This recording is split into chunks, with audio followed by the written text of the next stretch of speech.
Ladies and gentlemen, please rise if you are able.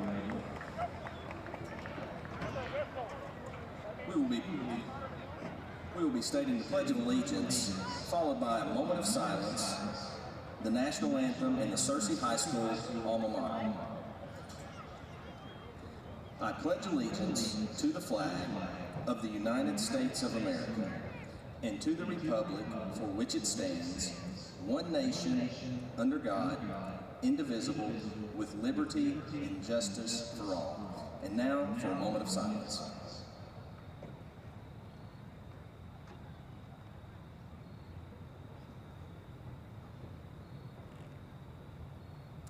Thank you.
The captains for tonight's contest, first for the visitors, the Maumelle Hornets, number 6, BJ Beats, number 10, Jaden Gabriel, number 53, Connor Forte, and number 55, Caden Sherman.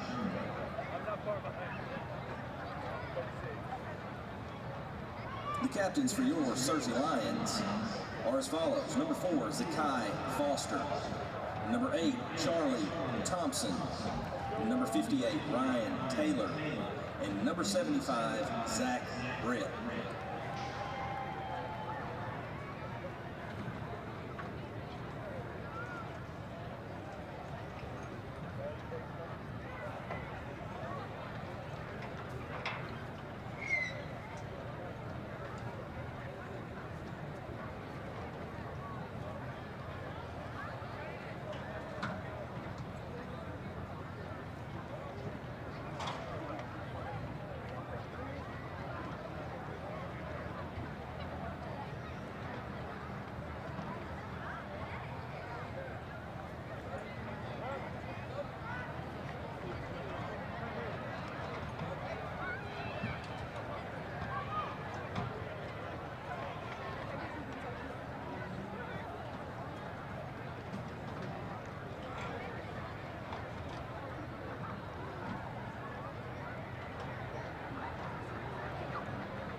Maumelle has won the toss and deferred their option to the second half.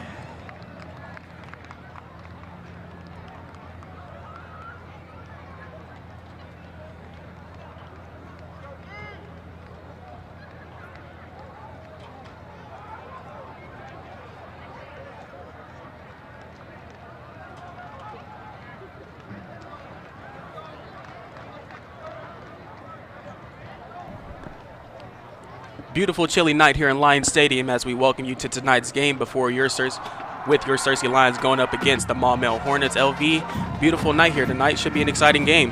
Should be a great game. Both teams come in 6-2 overall, 4-1 in conference play. This game should decide second place in the conference, so ought to be a big game tonight for the Searcy Lions. Both teams, well, Searcy last week coming off of a tough loss against Joe T. Robinson. Hopefully this game, get back into that groove a little bit, fighting for a second place spot. This is a really big game, so Lions, they're going to have to bring everything tonight. It is a big ball game, of course. Maumelle's kind of found their rhythm, started out slow early this year and picking it up. Big win last week against Whitehall, shut them out, I think 55-0 or something like that. So Searcy's going to have their hands full tonight with this very talented Maumelle bunch, but we got them at home, and this is week 9. There's not much left. Yeah, definitely lots of football to be played here tonight. But before we head into the game, I'd like to kick it down to our sideline reporter, Mr. Samuel Stubbs, for more information about tonight's game. Samuel? Guys, these two teams have not met in the 21st century, so it's only fitting that their first matchup of the millennium carries so much weight. Both teams carry overall records of 6-2, conference records of 4-1. This is a huge game in terms of playoff ramifications. Talking to Coach Clark early in the week, he said the keys to the game for Searcy offensively, establishing the ground game, getting an up-tempo offense, defensively limiting the big plays that the Maumelle Hornets can produce. On the injury front, it's not the quantity of injuries that is scary for Searcy, but who is out. Jesse Sumner, star wide receiver, will not play tonight. Linebacker Sam Davis limited in practice this week. He could be limited in terms of how many snaps he gets as well. LV, Jordan, it's going to be a fun one. Back to you guys upstairs. Thank you, Samuel. Did not know. I saw Jesse warming up tonight. I was kind of hopeful that he'd play. I was afraid that he might not be able to. I know he injured his leg a couple of weeks ago, so looks like maybe Quade's going to step in starting at receiver, so bring him some height. Just ought to be a great ball game, guys. Ought to be a great ball game, and it is beautiful. Now it's a little cool, but man, for football, you love it this time of year. So Could be a whole lot colder, could be wet, could be a lot of things, but instead it's just a beautiful night for high school football. As we get set for the kickoff here shortly, Sam Davis being on the defense, that's going to be big too for these Lions. It is going to hurt him some. Ball's going to be recovered at the 22-yard line, but a little scary there.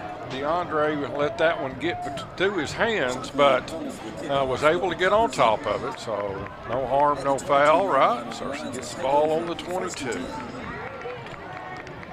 that would have been a nightmare to fumble that opening kickoff. I'm glad DeAndre is as aware as he is, because could have been scary there for a second. As the Lions step onto the field, it'll be Curtis Goodrich in the backfield to start. I did see that when they were announcing the starters before the game. They had Curtis as starter tonight. Got a receiver in it, running back. Nice gain up the middle for a first down. As we look forward every single game, Cooper is going to be that key player for these Lions, doing everything out on the field as he can. Cooper and Curtis in the back. That's kind of scary when you think about it. Now we got a flag down. False start against the Lions. False start on the Lions. Penalty is assessed. It will be first down at 15. Oh, did he give him the first down? Was that a first down? Yes, they did give him a first down. Got him up to the 34-yard line. So scoot him back. First and 15. Bunch set. No receivers wide. Now they're saying Searcy moved again.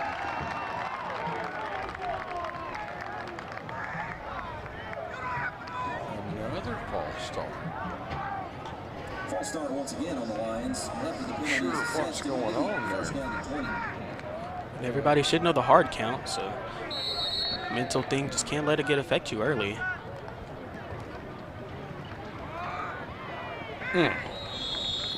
Nice run by Curtis. Just happened to kind of tripped over the turf there. Got back up to the 30, picked up, or 29, picked up 5 of those false start yards.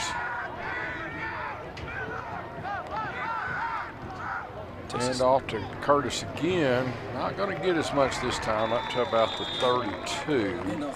I will say on those inside runs, it's nice to kind of see early that the gaps are kind of opening up a bit for the running backs to get through. Not quite as big a wall as they faced the last 2 weeks with Pine Bluff and Robinson, that's for sure. Now, still third and long. 2 receivers split open side of the field. Quade King to the boundary side. Bell back to throw, throwing to King. It's complete, and he's going to get out across the 40 to the 45-yard line. Nice job by King that time, picking up the first down. Using that height is going to be wonderful tonight. Jesse's out, and Quade, he's going to step up the long arms that he has. Going to be able to get some jump height in there. That was a nice, big run by Curtis as he breaks through across the 50, runs over a Maumelle defender down at the 42-yard line, but nice job by Curtis. Nice job by that offensive line. Oh, yeah. Lineman going to be a big part here in tonight's game. Jaden Dyson, he's been stepping up a little bit during the practices. Searcy running a lot of bunch set here early, and I think Searcy coaching staff thinks they can run straight at this Maumelle defense. Down to the 33-yard line. I wanted to say on Quade earlier, yes, he's tall and he's got long arms as that run picks up 9 for Curtis. Another bunch set for Searcy, and Curtis straight up the middle again, breaks the tackle, gets down to the 30 for a first down, but Quade ran a good route earlier. Oh, yeah. That's what I like. Nice little comeback route. That was a good route. That was a nice, safe route for Johnny to be able to throw that football and get that first down. So first and 10, Searcy now as the Lions really rolling it up. Going to hand off to Cooper straight ahead. Not a lot there this time. Looks like that's number 44 for Anthony Kennedy Jr. for Maumelle. Call them the Hornets.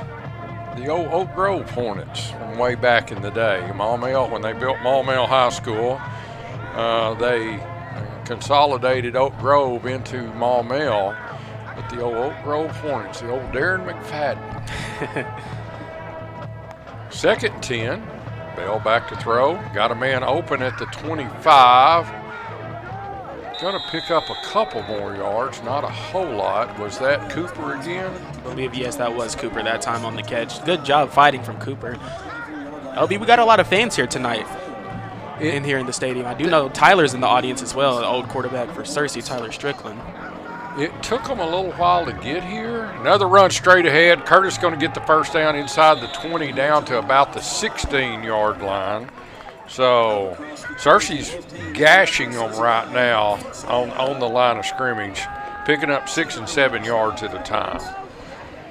Nice job by that Searcy offensive line. You've had to move some people around as there's been some injuries, which you get this time of year.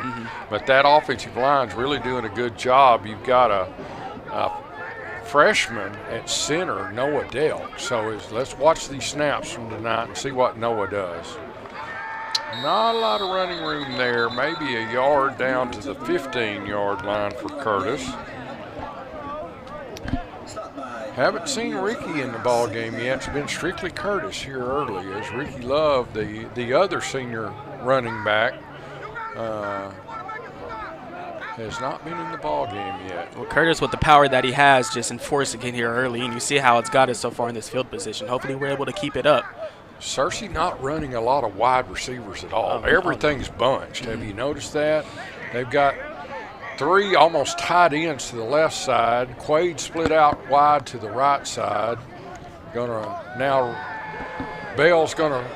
Oh, I thought that was going to the other receiver. We had 2 receivers at the exact same spot, and I think if Wade had let that go, it might have been a touchdown. Well, it didn't seem like the other receiver was going up for it. It seemed like Wade was the only one that was kind of there just reaching for the ball. Thompson and Wade were right beside each other, so somebody, I don't think the route was meant to have 2 receivers at the same spot. 3rd and 10, Bell back to throw, got a flag down, 2 flags down as the ball was swatted down at the line of scrimmage. So ball falls incomplete. If the penalty's on Searcy, they're looking at Maumelle, I would think, going to be holding Searcy. They're going to decline the penalty, so it's going to be 4th down. So now we're going to bring out the kicking team. So Cooper's going to get a chance here early to put Searcy on the board. We've got 7:30 remaining here in the first quarter. It seems like the only time Jesse's going to come in is to hold the ball for Cooper on these kickoffs, or these PATs here. So he's going to place the ball at, officially we'll call it the 23, so it'll be a 33-yard attempt. There's the snap. Kick is up. It's good. So a 33-yard field goal for Cooper Jones. And Searcy takes a 3-0 lead here early with 7:27 remaining. I'm glad they got points. I would have liked to seen 7 instead of 3, but a nice drive here early, and I think you see what Searcy feels like they can do. Oh, yeah. Jordan, against this defense of Maumelle, and that's basically just run right at them. Oh, yeah, as you mentioned, it was a really good drive. It would have been nice to, have a touchdown, because that momentum that they had with Curtis just kept on running at him and running at him. It kind of looked like if he just found the right hole, maybe in another play or two, he might have been gone for a touchdown. And as you mentioned, I think the receiver play, that might have been it right there, but miscommunication on that left side of the field. I'm not sure, and it doesn't really matter, but there were two receivers at the exact same spot, and I promise you the play wasn't drawn up that way. So, but Searcy with an early 3-0 lead. Now, like you said, defensively without Sam Davis, kickoff's going to go in the end zone. So Maumelle will get the ball on the 20-yard line. Nice kickoff that time by Searcy Cooper Jones. That's what you want. You got to make them go 80 yards every time. Oh, yeah. Don't give them a chance to do anything special. Yeah, very rare to see Cooper just send it all the time. So used to about him probably sending it around the 20. Folks, if you haven't noticed yet, but we did warming up, this Maumelle bunch is huge. I mean, I'm going to try to get you some size here, but start out their right tackle, if he's 6 foot tall, he's 6'8", he weighs at least 325. Quick pass out in the flat. Got to make the tackle. Got to get him down. There you go. Good job, Searcy, defensively. Out to about the 22-yard line. The receiver broke the tackle, but good job from the defensive back from Searcy, just holding on to the leg there and allowing the other players to get there in time to help you bring them down. Says he's 6'6", weighs 290. His foot weighs 290. You know, he's a big old boy, that right tackle. Quarterback straight ahead. He breaks free across the 30 up to about the 36-yard line. Going to have to keep him contained, as there is a lot of speed in that quarterback for Maumelle. He's not very big.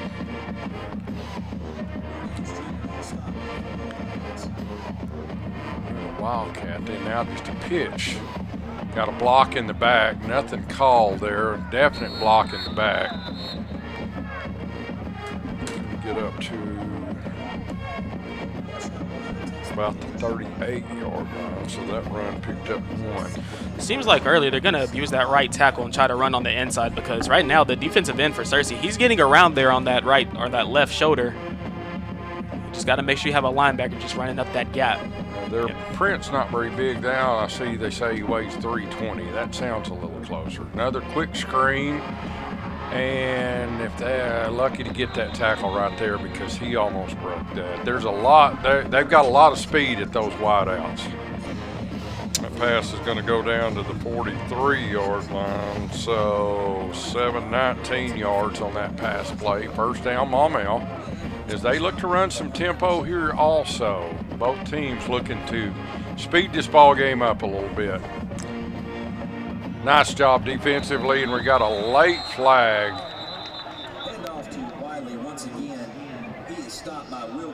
Will Gaines with the tackle. Going to be a hold on Maumelle. Yeah, really nice job from Gaines getting him in that backfield right there. As you mentioned, this group, they're pretty fast, so got to get a jump on them early, as you mentioned before the game. All right, so the hold, they're going to take it back to the line of scrimmage, mark it off 10 yards. So they'll spot it back at the 47-yard line on the hold and make it 1st and 20. So now you've got them behind the sticks. Let's see if you can get something here, maybe force something they don't want to do, try to come up with some sort of turnover. Almost offsides by Searcy, nothing there. As they're going to put Sam in early. Karan's not in there right now for the defense, as I think they're just going to give Sam, as he is still, healthy, early before they decide, maybe he's getting a little tired on the outside. Had him tackled at about the 50. There's another flag down. That's number 23, the running back, Wiley, Marshawn Wiley. 5-5, got another hold on Maumelle, so obviously Searcy will take this penalty and come back. Nice job getting off the line from Christian Clark and chasing him down for that tackle there for Searcy. These seniors, they don't have many ball games left. Right. Christian, a senior, he's really going to give it everything he's got. So basically all the linemen, offense and defense, most of them are seniors. Well, they've marked it at the 38. I had it at the 40. Okay, we'll call it another hold. So 1st and 30. If you're Maumelle, you don't have a lot of plays in the playbook for 30 yards, but you got plenty of 10-yard plays, so you just get 10 back at a time.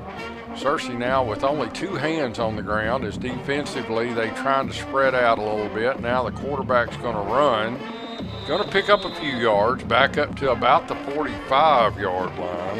And right now for Searcy, you just got to contain. The problem so far, they've been breaking tackles and getting out wide and getting a lot of yards. If you can just contain that area as they're pushed so far back, you just got to just force the 4th down and force the kick. 4:30 left here in the first quarter. Searcy leading 3-0 if you just tuned in. Big ball game tonight here between two teams, both 6-2, both 4-1. Pass is complete. Not going to get the first down. Going to be out of bounds down at the 38-yard line. So a pickup of 17. on that pass play. So ball at the 38 is going to be 3rd down and 5. Would have been nice to have him in that backfield right there. I think that was Charlie who was getting at him a little bit. That's number 7, Warrior at quarterback, 6 foot, 180. Handoff, and got another flag down. Back in the backfield. Did not pick up the 1st down, but he picked up about 4 of the 5 needed. That was Wiley, and we're gonna, got a feeling, have another hold. Another hold. 3 holes on this drive. So, gonna mark them back to the 48-yard line. Maumelle coaching staff have to be just, what are we doing, you know? But in the last, 4 plays, they've had 3 holes. So 3rd down and 15. Clock running with under 4 remaining here in the 1st quarter. Searcy trying to get some pressure complete. That's a nice pass.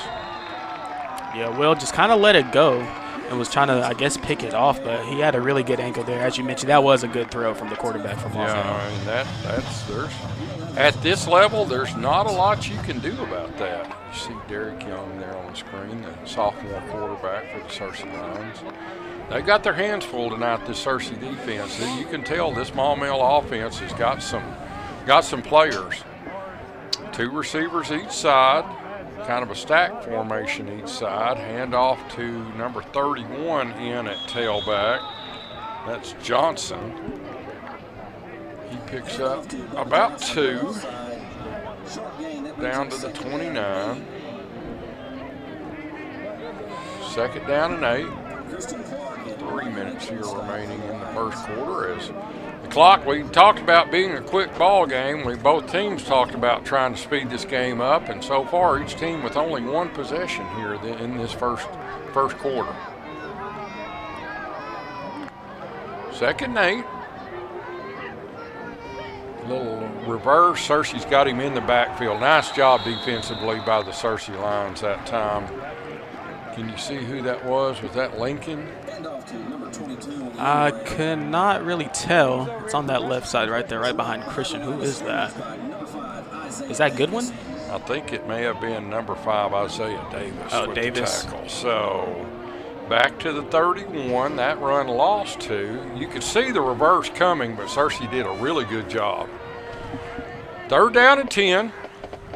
Quick pass. Oh, Charlie almost had it. Yeah, not gonna, I don't think, quite make the 1st down. Let's see where they mark it. It's gonna be close. It's gonna be 4th down though. That pass picked up 9. Charlie was there. He just couldn't quite get there, but he had a bead on that one. Yeah, so far they're loving that screen pass. All right, so 4th and 1. Are they gonna run a quick one? Trying to draw Searcy off sides. Tailback moves to the right side of the quarterback. Going to hand off to the left side. Searcy's there. Can they get him on the ground? They did. They stopped him. Great job by the Searcy defense. They're going to stop him back at about the 32-yard line as that run lost about a yard. And it's going to be a turnover on downs for Maumelle, but a great job by the Searcy defense getting up there and causing that turnover. Yeah, that's what you needed early for the defense, and now the offense. They had some momentum in their last drive. Just keep that same energy, go back, and if Searcy continues to run the ball, just make sure that the offensive line gets those gaps right. And let's give – Ricky's going to be out this time, so let's give Ricky some running room here. Maumelle eat up about 6 minutes on that drive, so you want to let the Searcy defense get over and get some rest. So offensively, for the Searcy Lions, you need to get some 1st downs. Moore runs to the outside. Oh, was that not a horse collar? Nothing there. Didn't call anything. So up to about the 35-yard line.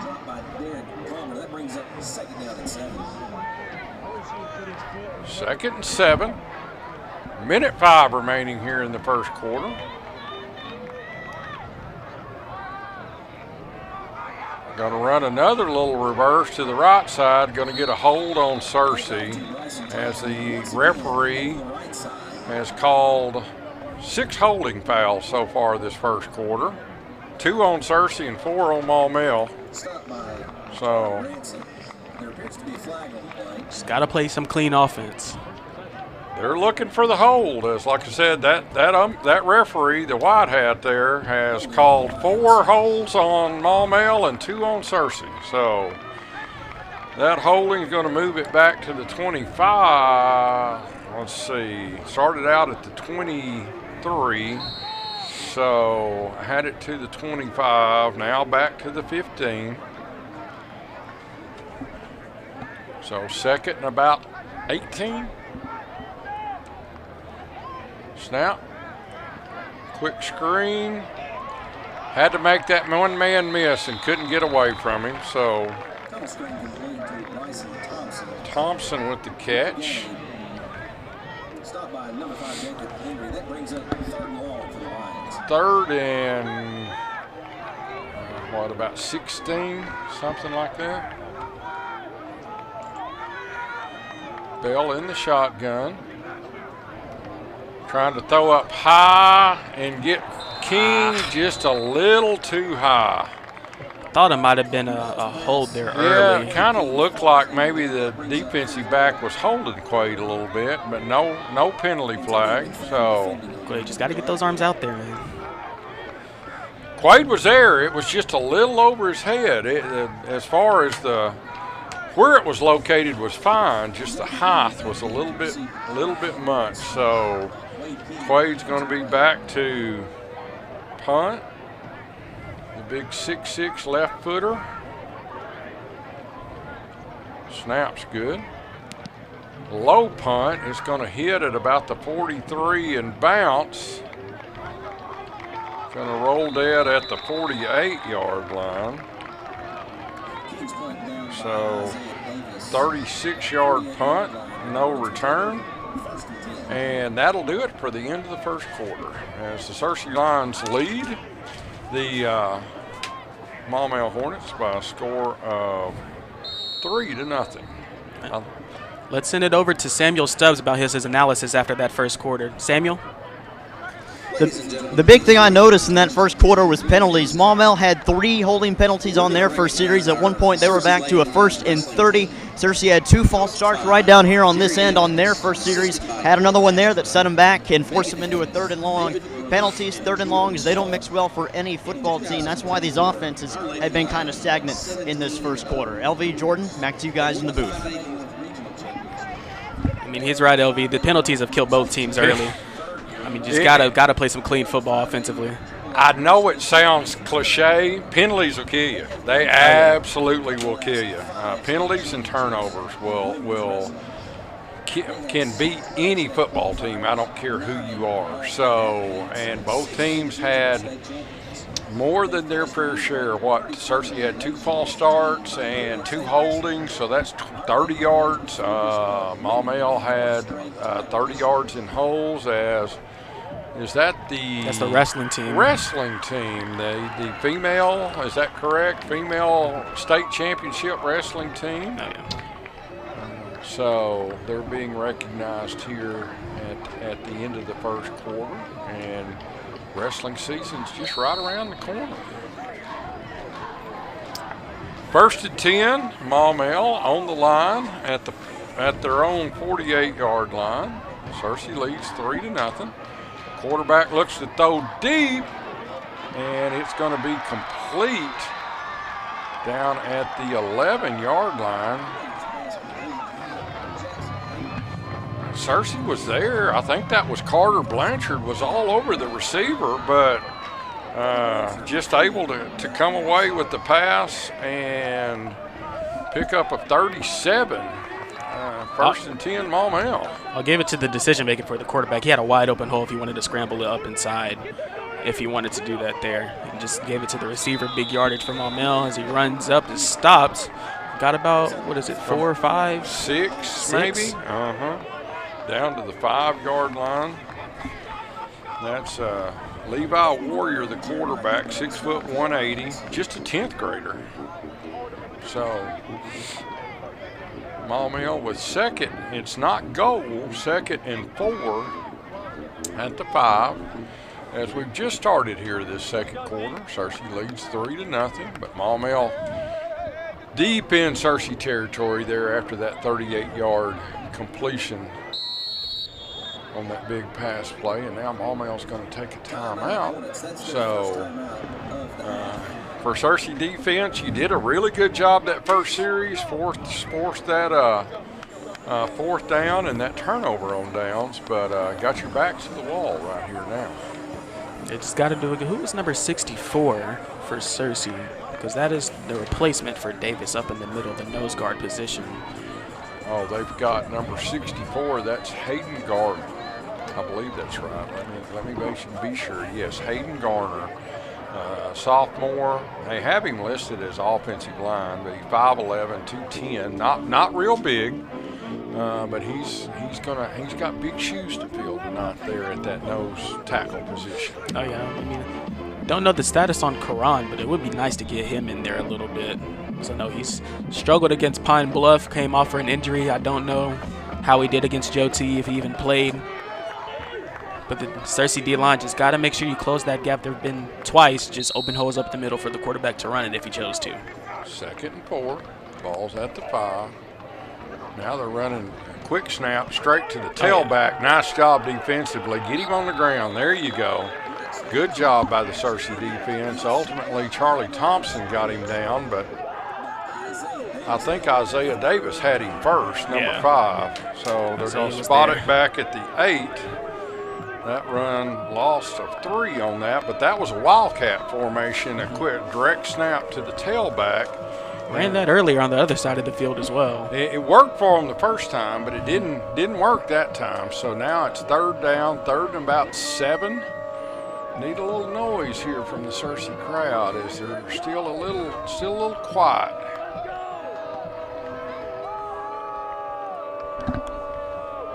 Plenty of time on the play clock. Quarterback's going to be back to throw, trying to throw a wheel route. Got a man open, touchdown. He had him open. I didn't know if he was going to be able to get it to him or overthrow him, but a nice pass by the quarterback, and Maumelle takes the lead at 6-3.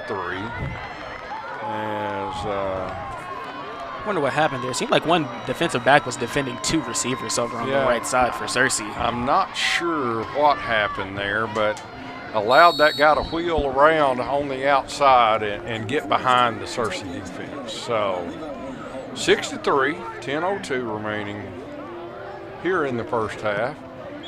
Extra point's a little weak, but it got through anyway, and not by much. So I wasn't going to say anything, but I saw in the warm-ups, kicker was struggling a little bit.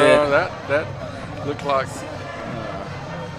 he's not. They're not going to attempt a lot of field goals. I'll just put it like that. So Searcy trails for the first time tonight here, 7-3 in this huge 5A South contest. As like we were said earlier, Jordan, this really is going to define who is the number 2 team, I feel like, in this conference, as both teams come in with only 1 loss. I didn't dig deep enough to 100% know who Maumelle lost to. Was it BB?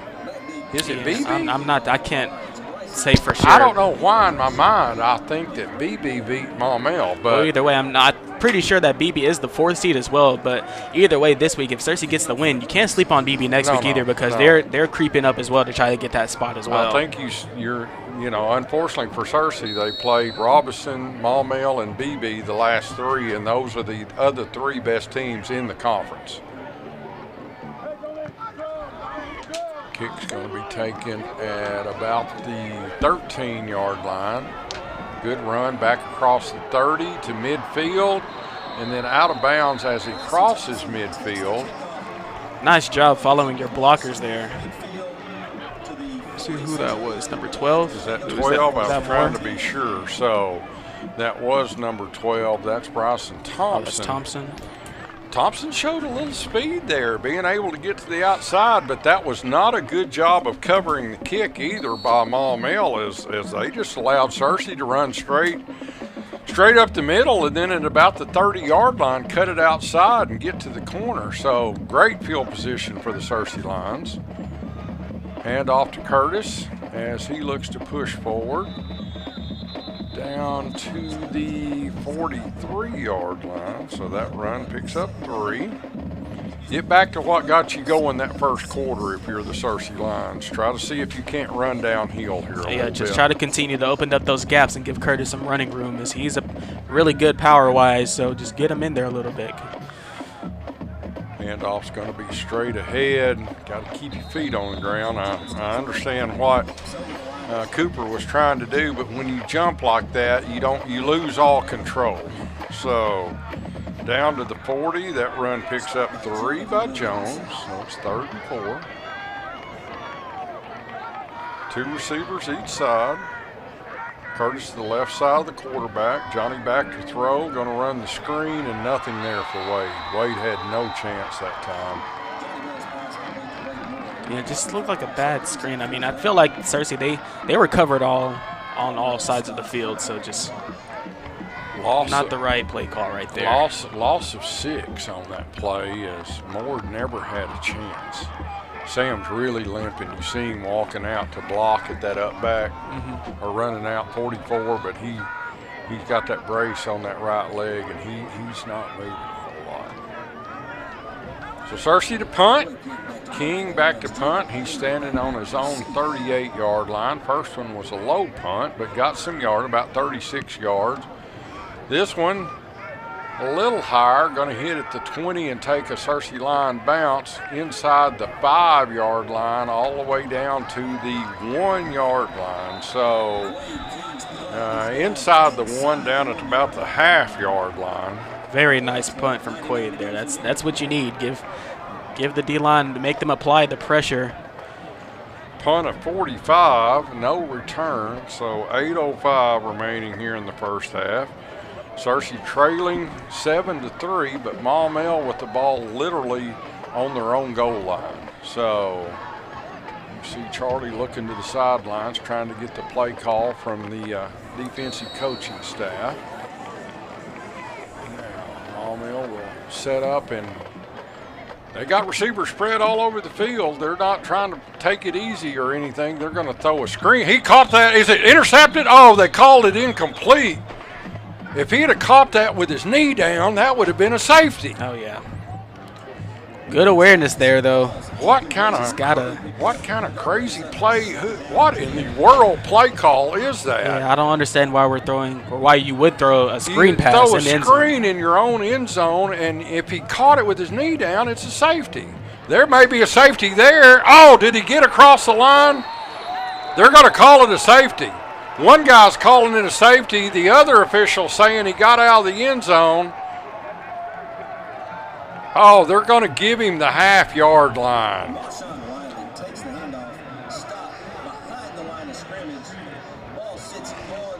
Had him in the backfield, and they're going to give him the 1-inch line. I mean, literally, I think the back of the ball's on the goal line.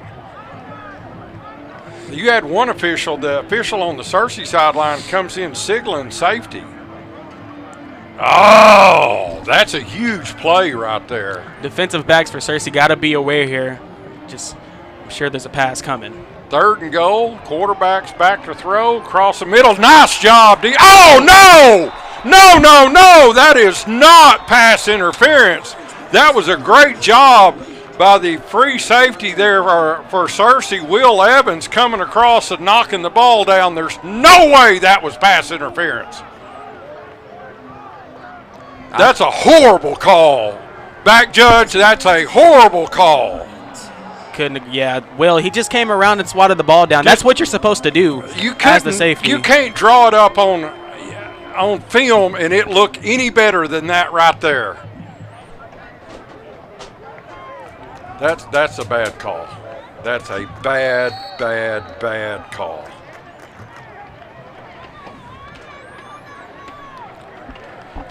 Well, not only did you not get the safety, but you got a horrible penalty, and now you're giving Maumelle the ball game. Tailback off the right side up to about the 18-yard line. Run picks up 2. Going back on the run game for Searcy. Searcy struggling on the outside here late in this season. Good to see them, good job containing that outside right there. Just got to keep it up, because if they run up the middle, Searcy, they're known for, just stopping that middle during the run. 2nd and 8.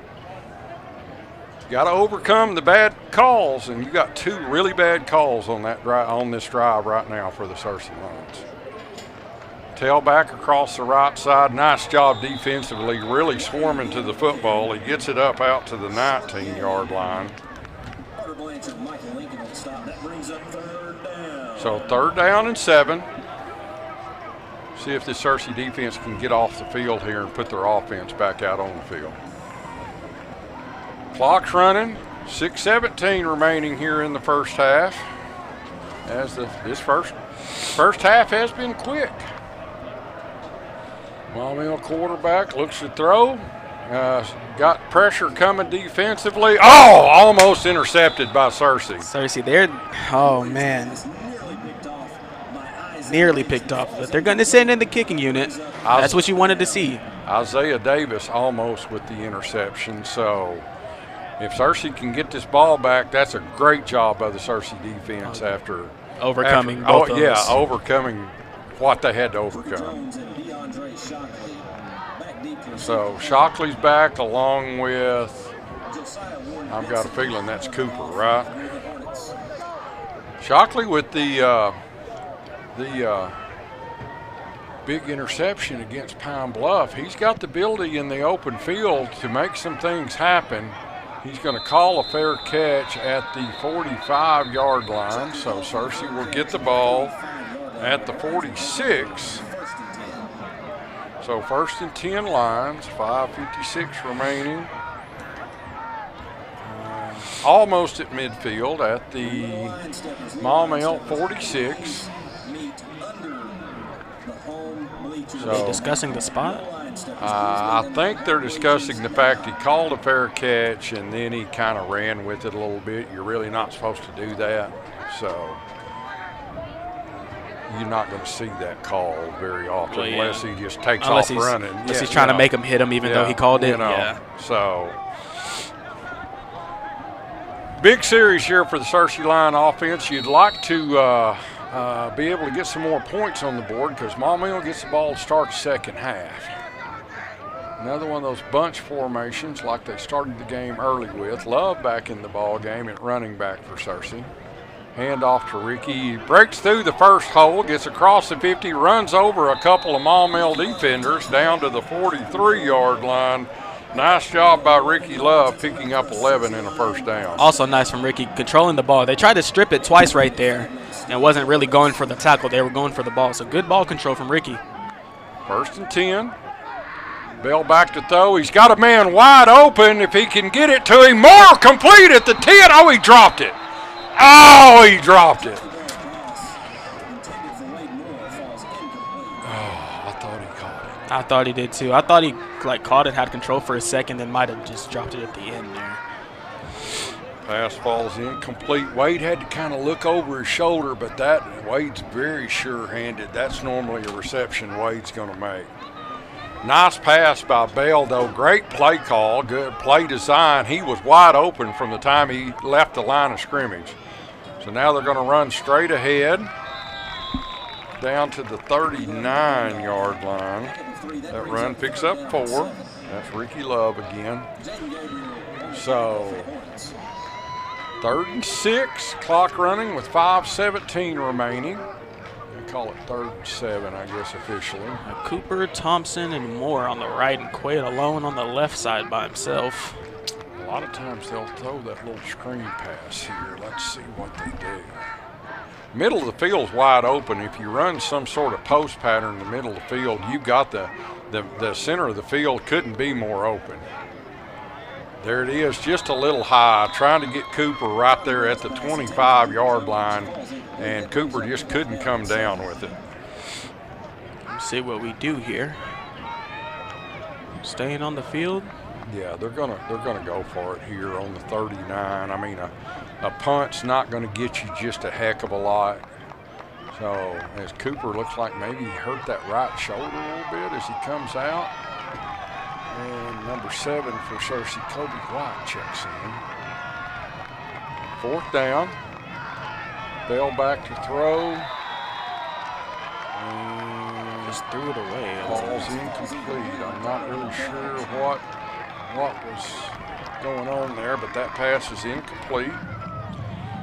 And it'll be a turnover on downs for Searcy with 4:47. So hate that for Searcy. Thought they had the big pass play down at about the 10-yard line, just couldn't come up with the reception. So Maumelle gets it back on their own 39-yard line, 4:47 remaining. As they're trying to run a receiver on, still got plenty of time. Nobody in the backfield. She got 3 split open side, 2 to boundary. Quarterback's going to run straight ahead. They were just trying to split the field on Searcy. Nice job by the Searcy defense, though, not allowing a whole lot of running room. So, well, you got one official on the 40, you got one official on the 41. So, they're going to give him the 41. So that's run picks up 2. And that's all they were trying to do with those 5 receivers. Just spread it out to let the quarterback have more room. Sending 3 in on the D-line as they're going to run it up the middle again. He runs it to his own player, but still gains some momentum. Got a little bit of yardage. Searcy's going to call a timeout. Timeout Searcy with 4 minutes remaining, 4:01, as they're going to call him down at the 45-yard line. So that's going to bring up 3rd down and about 4. So Searcy with one take their first. Maumelle with their first, or has taken one. Both teams with 2 timeouts remaining. Searcy just trying to stop, because I know Maumelle, they killed a lot of time on their first possession as well. And if they can get the ball back, that'll be nice. Because as you mentioned, Maumelle will receive the ball after the half. Yes. Searcy needs to try to get this ball back. You definitely right here don't want to let them score. Oh, no. Go up 14-3, and then they get the ball to start the second half. So for Searcy, you need to make this stop here, but you'd love to be able to get it back and be able to try to move that ball and maybe even get you a score here before the half. Yeah, I mean, at the beginning of the game, offense had a lot of momentum, but since then, just feel like we've been asking a lot of this defense so far here. 4:01 remaining here in the first quarter. Once again, appreciate everybody tuning in to our next to last broadcast of the year, as we will be on the air next week for senior night here at Lion Stadium. You got to tackle him. He's going to make it down to the 45-yard line, so that run picks up 10. First down, Maumelle. We're under 3 at 3:50 remaining here in the first half. Wiley's only 5'5", 145 pounds. I mean, you can tell he's not very small. Number 23 lined up to the right of the quarterback. Quick little screen, little dump pass out to Wiley. Searcy trying to strip the ball out. Wasn't able to get the ball out, but was able to get him down. That was Derek Young with the strip. So get about, actually spotted him at the 44, originally at the 46. So that pass play picks up 2 yards. 2nd and 8. Quarterback rolls out to the right. Is it complete? I think he muffed it and then he caught it. How did he catch that? That was a great catch. I'll give him credit. I didn't think he was going to be able to catch that. And pass play picks up 17.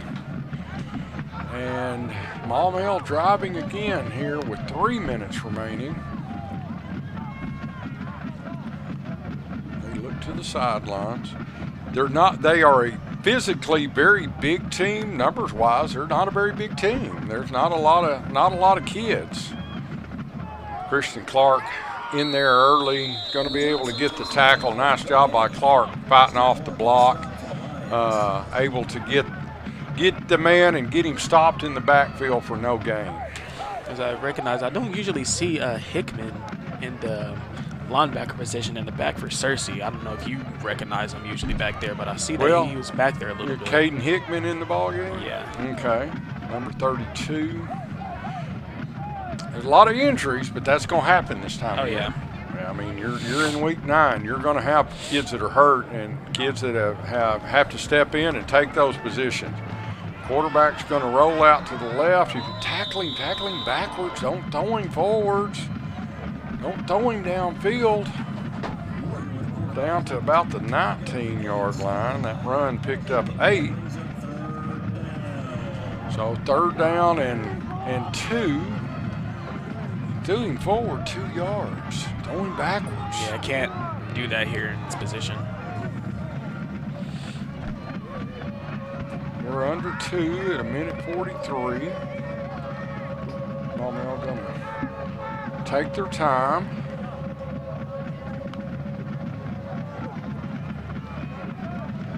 Tailback straight ahead, and you're going to get a holding. There comes Mr. Umpire with a hole. Mr. Referee with a hole. So that'll be his 6th or 7th holding penalty this first half. Thought he had forgot about it. Been quiet there a little bit since the first. Yeah, since that first couple drives when he might have to run a little salve on his elbow there at halftime. He wore out from throwing so many flags.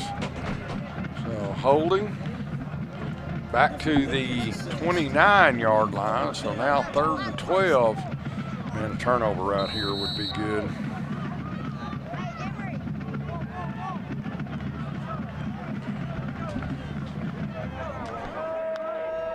Clock's running. We're almost to a minute remaining here in the second quarter. Receiver dropped the football. Tried to run with it before he had it. So that happens. I think it may have happened to Wade. Oh, yeah. So pass falls incomplete. So Maumelle can't kick field goals. We know that. So they're going to go for it here on 4th down. 1:09 remaining in the half. Just stop him here. 7-3, low scoring first half here from Searcy Lions Stadium. I think we're going to throw it to the sidelines too and talk to Coach Clark here at the half. That's all right. Hey, it's okay. We'll take Pass that. falls It's okay. incomplete. I know Carter wanted to intercept that because he thought he had some running room in front of him, but we'll take the incompletion. Yeah. We'll put your stats on hold and take the field position for right now. We got a flag down though. All right, illegal formation. They only had 6 on the line, so that'll be a turnover on downs as the pass falls incomplete. So 1:04 remaining. Searcy will get it back at the 29-yard line. What do you do with a minute remaining? You try to see if you can get a couple plays early, and if you can't, just let the clock run out. If you can, use those 2 timeouts and see if you can't maybe get lucky and break a big one. I like to see what Quade's route running looks like here, knowing that you need it most and you might be a target on the field a little bit considering your height and your reach. So let's see what Quade can do here. 1st and 10, Searcy. Quade's to the boundary side on the opposite side of the field. Moore's open. Johnny's going to run the ball. He's going to try to get out of bounds, and he does. Out at the 37-yard line. Johnny run 40 yards to pick up 8. So 2nd and 2. And get your receivers set. You got plenty of time. 3 receivers open side of the field. Oh, got a hole there. Nothing called. Moore got held. Come on, Mr. Ref. Call the hold. That'd have been 10 yards. Out to the 45. That pass picks up 8, but Wade just got grabbed right there. Yeah, I seen it there. Oh, 1st and 10, Searcy. Clock's running. Clock stopped with 50 seconds remaining. Well, I'm glad they didn't start the clock because they probably should have. Bell's pass is going to be complete.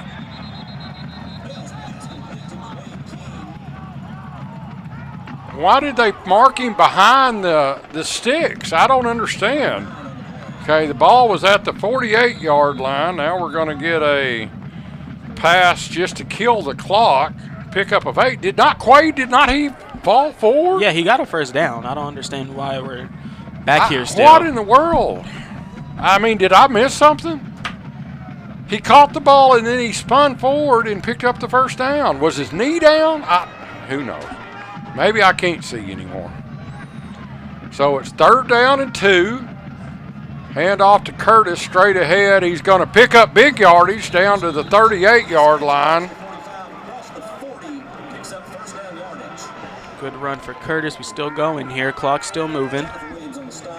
So Wade Moore's being held every time. Timeout. Pass complete to King. And now Searcy's going to call a timeout with 14 seconds remaining. Ball's going to be, they're not going to give him the first down. I don't know. Hey, I thought he got it for sure that time. That pass picks up 9. I don't know. I mean, it's been proven over and over again. I absolutely have no idea what I'm talking about. So 14 seconds remaining. Searcy uses their second timeout. They have the ball at the 28-yard line. Need Wade and Thompson to come up big here out of this timeout. Targeting Quaid a little bit might try to draw their attention to that. You're not going to have but a couple more plays. Well, so do you try to get one deep here just to see what you could do and then go for the end zone? If you don't make it, you kick a field goal, or catch him off running up the middle, call another quick timeout. Lots of things you can do here for Searcy. All right. 1st and 10. Oh, I'm sorry. 2nd and 1.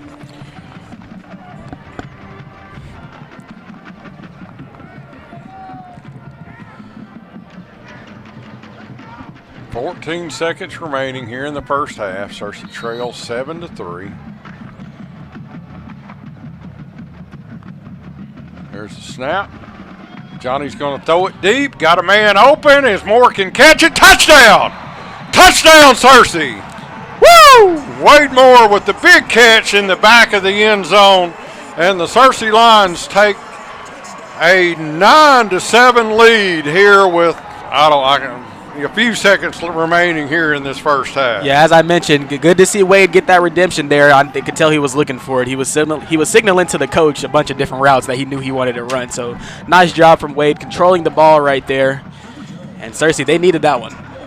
All right. Sumter with the hold. Maumelle's going to take a timeout. Nice job by Wade being able to stay in the field of play and not running out, as that pass was deep in the end zone. It was a good pass by Johnny. Great job by the offensive line giving Bell the time. But you could see Wade running underneath it. Almost too much air. But Wade was able to come down with it, and Searcy's going to go in here hopefully at the half ahead, leading 9-7 with 7 seconds remaining. Just make sure we get this extra point here, Cooper.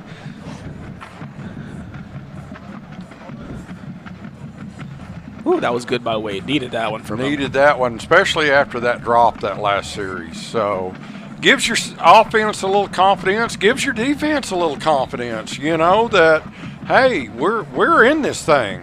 So Searcy with the 9-7 lead.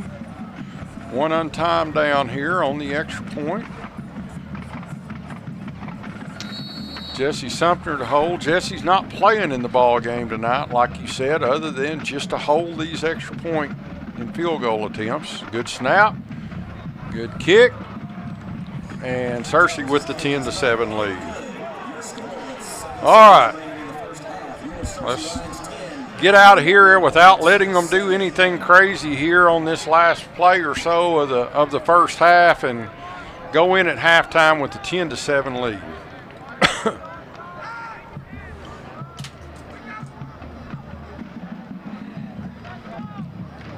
I wonder what Cooper's going to kick here. I don't know if he's going to think he'll just squib it down. I'd understand if he did. If I was him, I think that's what I'd want to do.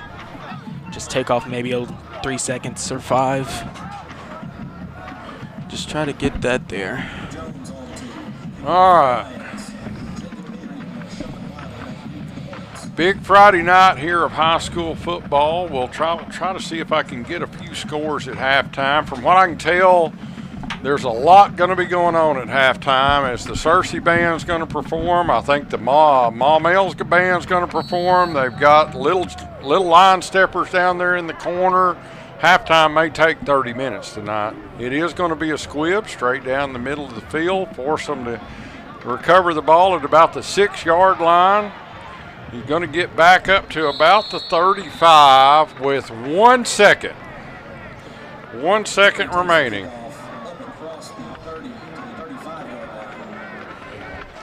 The player, I think the one who was going for the tackle, he kind of eased on him a little bit to see if he can try to stay up and draw some more time off that clock there.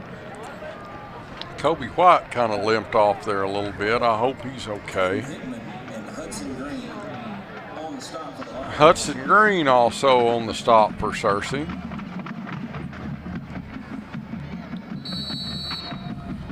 All right.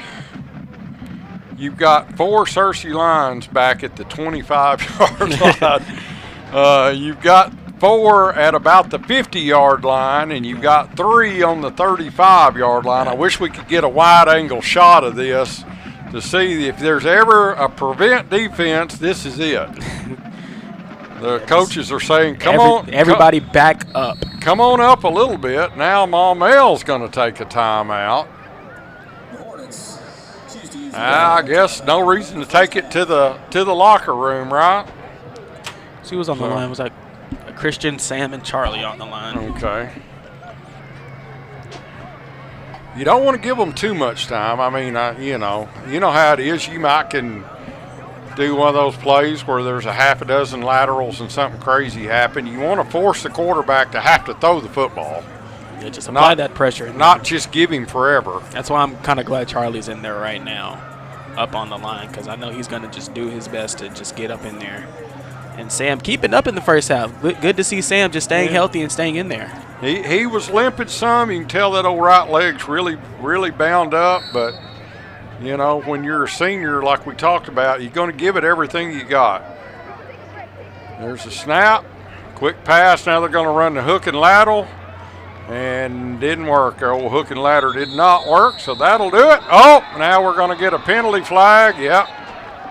It's not over with yet. So they're going to get one more play as the penalty's going to be on Searcy.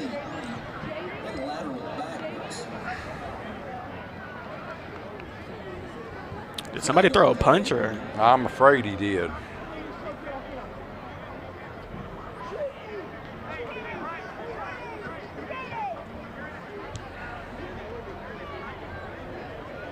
Personal foul on Searcy. So that'll give them one untimed down, Jordan. That'll give them one untimed down. So flag spotted at the 35. So they'll get the ball at the 50 on the personal foul. Don't know who it was on. So it'll be one more shot for Maumelle at the 50-yard line, and not a smart play there by the Searcy line. Yeah, I understand. Hyped up from the score, just want to go into halftime with momentum, but you just don't got to show it off to them a little bit. It's still sportsmanship at the end of the day, and still just hope something tragic doesn't happen here because the blame will be heavy on you if so. Quarterback's going to try to throw it deep. He loses the football. Going to have a holding on Maumelle. That'll do it. He's still got a flag on the field. That's got to be a hold on that offensive lineman.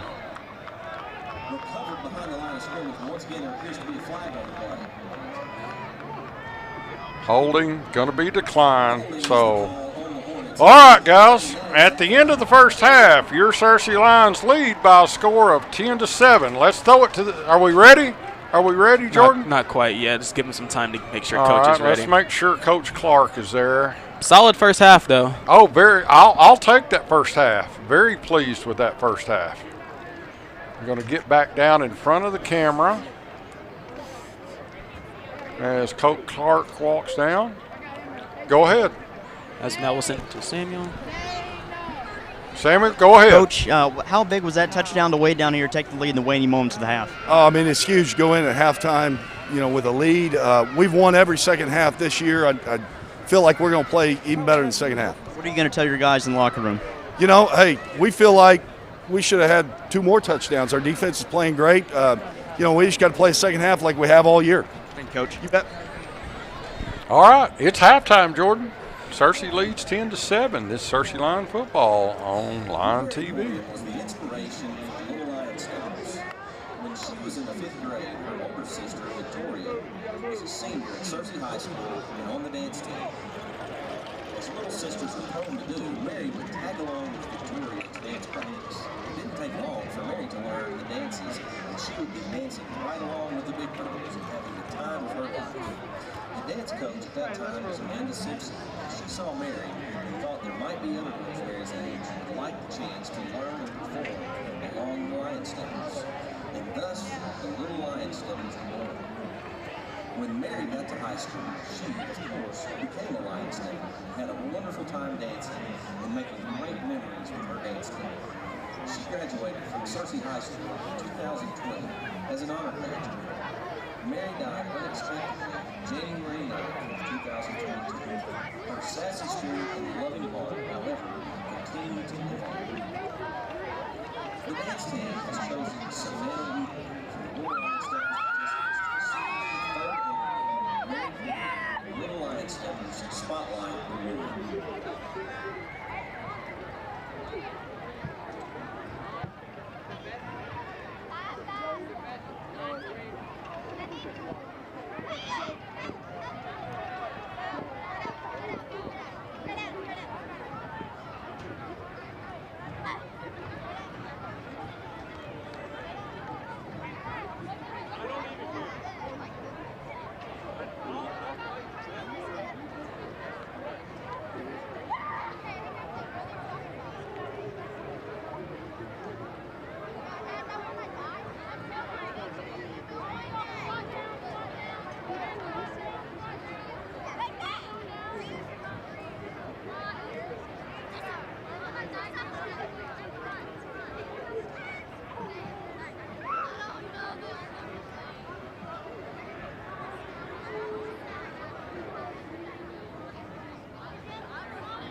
other shit, but it didn't cool down. Can you even taste the milk? Whatever that is. I can taste it. I just Can't feel it. it's in my breath. Like the tip of my tongue still feels burnt. I burned the entirety of my mouth.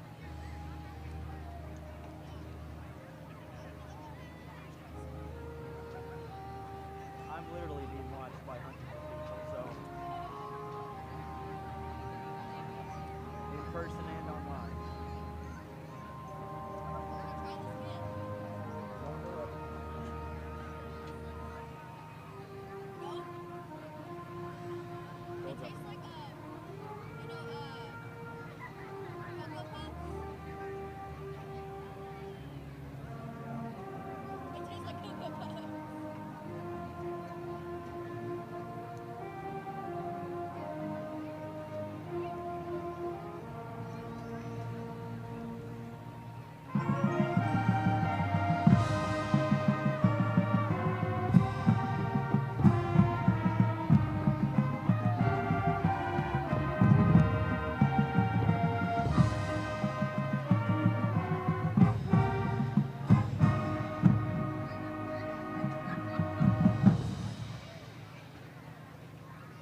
Are we doing one before we start the second half?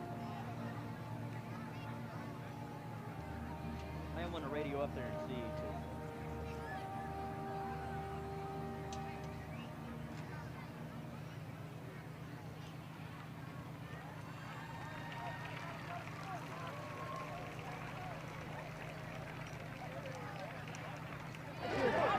Wait, I can't go that fast.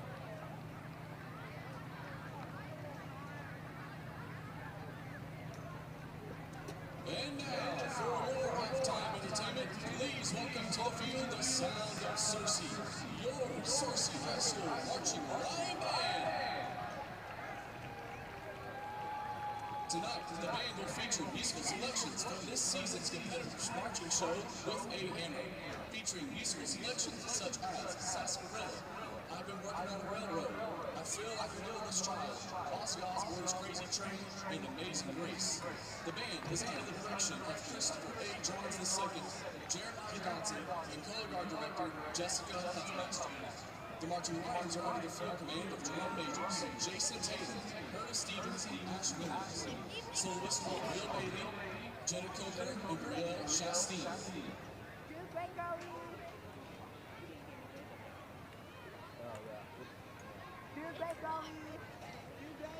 You ate too. Thank you. Hey.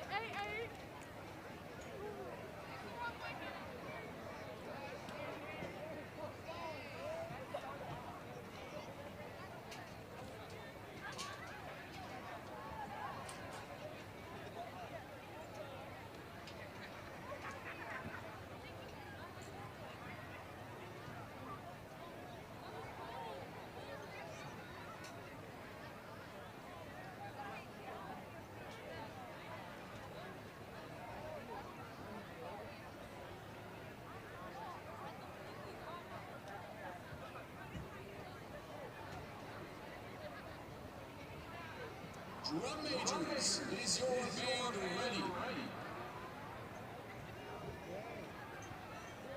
Please welcome to the field the sound of Searcy.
Searcy High School Marching Lion Band. The Marching Lions will round out their competitive marching season on Tuesday evening, November 12th at War Memorial Stadium for their state marching competition. We hope you will join us there throughout the season as we continue our story with a hammer. The band and its directors look forward to honoring the legacy and continuing the great traditions of the Searcy Band program, including supporting our athletic teams and spirit squads throughout their seasons as they strive for excellence. Get out and support our Searcy programs and students. Go Lions!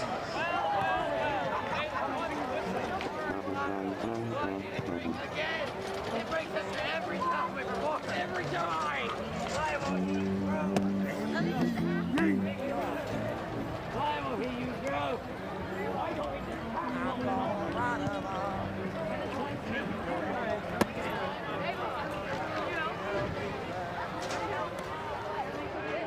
And Shire just left us on the field.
Teams both now finishing the warm-ups as we welcome you back to Lion TV covering tonight's game between the Maumelle Hornets and the Searcy Lions. Searcy after the half leading 10-7 after a very physical first half there, LV.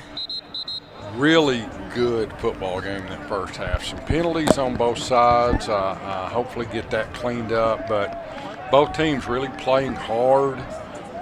Searcy, both teams giving a lot of effort. Searcy able to get that big touchdown right there before the half to regain the lead at 10-7, and you and I were talking an extended halftime. Hopefully both teams have gotten warmed back up, but a big series here early for the Searcy Lions to start this third quarter, leading 10-7. Yeah, going back into the first half, we were asking a lot of the defense in the first half, and now with Maumelle getting the ball, defense, they showed up a little bit there in the second half. So it'll be nice to see if we can also get another stop here. Going to be a big series here, this first series, as Maumelle comes back out. Searcy in their home all blacks, Maumelle in their road all whites. Searcy black helmets, Maumelle red helmets. It was a good first half of football. Like I said, there were some penalties, but the effort was there on both clubs. The effort was definitely there. One of the things the Lions did there in the first half, they showed the effort. Even through the questionable calls that they had, they prevailed and showed effort and were able to take that lead there. Kick's going to be Fumbled. Did it go out of bounds? No, it's going to be tackled way back at the 5-yard line. Great coverage by the Searcy special teams. That was number 2 for Searcy, DeAndre Shockley down there first.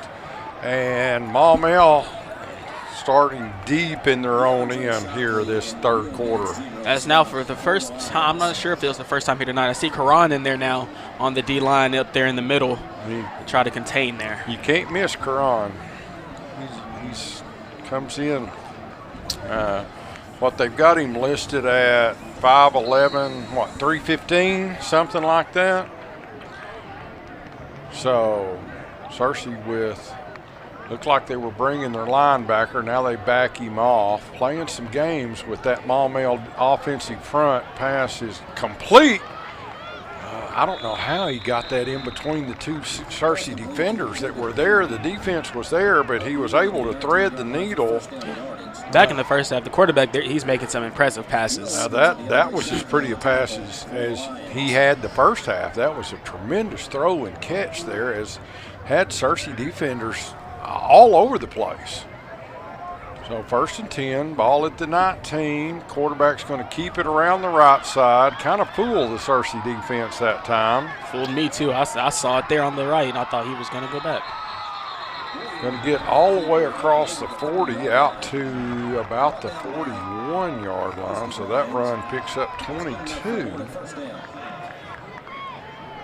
Actually out to the 42, so it picks up 23. So back-to-back big plays for the Maumelle offense, and they're out of the shadow of their own goal line now at their own 42-yard line.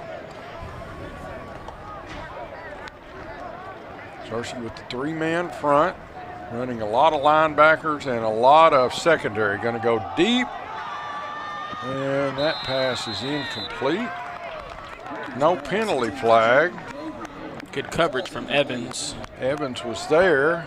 To be honest, if there was error, that was more pass interference than that first half call. So pass falls incomplete. 2nd down. Clock stopped. We played a minute here in this third quarter at 10:54 remaining. Once again, Searcy leading 10-7 if you're just tuning in. Lions with a late touchdown, 7 seconds remaining in the first half to take that 10-7 lead. Quarterback looks to throw, going to be across the line of scrimmage, got a flag down. The flag came before the quarterback threw the ball, but he was across the line. I'm looking right, I'm on the 42-yard line, folks, and he was a half a yard across the line of scrimmage when he threw that football. Going to be a hold. Holding. All right, that hold is going to be, they're not going to take the penalty, so declined. So it's going to bring up 3rd down and 10, ball at the 42. Would have liked that pass over the line. That's a 5-yard penalty and a loss of down. So 3rd down and 10. Searcy defense bringing the linebacker, trying to flush the quarterback out. He's still looking to throw, overthrows everybody. Nice job by the Searcy defense. Had all the receivers covered, Jordan. Yeah, really nice job from the Searcy defensive back right there, just preventing that. He overthrowed it a little bit. Searcy's got 2 10th graders starting at cornerbacks, Derek Young and Carter Blanchard, and you know they're going to make mistakes from time to time, but those kids can play football. Oh yeah, I mean, if anybody tuned in during the Harrison game, Derek Young, he started the game off with the interception and ended the game in the interception as well. So they definitely have their potential. And Carter Blanchard, he's been making statements throughout games as well. So really nice to have them in the back. Nice to see a couple 10th graders really stepping up big. You're out there all by yourself at cornerback. That's not an easy spot. Barely got the snap off before the play clock ran out. It's going to be taken by Shockley at the 20. Almost went down. Probably would have been better off just taking a fair catch. Well, they still can't get him down as he's going to get out across the 30 to the 35. That's a heck of a return by Shockley as they had him tackled at the 20 and he pushed the entire pile 16 yards. Oh, now somebody's down. Is that Shockley? Yep. Yep. Shockley went down as he was running off the field. Did a flip. Is it a cramp? I'm not sure what happened.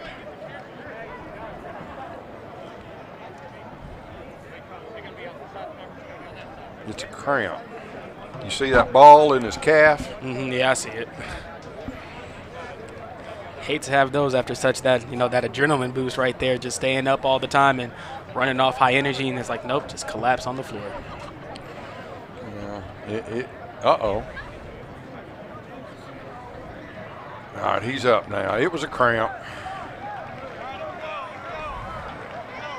Man, when one of them hits you, you can go down, that's for sure. So Shockley walks off under his own power. Searcy will be 1st and 10. Ball at the Maumelle 36. Great job by the Searcy defense that first drive, Jordan. Exactly what they wanted to stop the Hornets, get the ball back, and now give your offense an opportunity to see if you can't extend this lead at 3 points. The offense had a really good drive there at the end of the first half. Let's see if they can do the same repeating here as Ricky's in the backfield with Johnny this time. And now Cooper lines up with him. They seem to be doing that a lot. Yeah, and that time it didn't work. And every single time, I believe it's gone to Cooper. So, loss of 2, back to the 34. 2nd and 11, or 12, I'm sorry. You got 3 receivers to the open side, in kind of a bunch formation. You got King split out to the boundary side. Bell back to throw, and he's going to be tackled in the backfield back at the 32-yard line.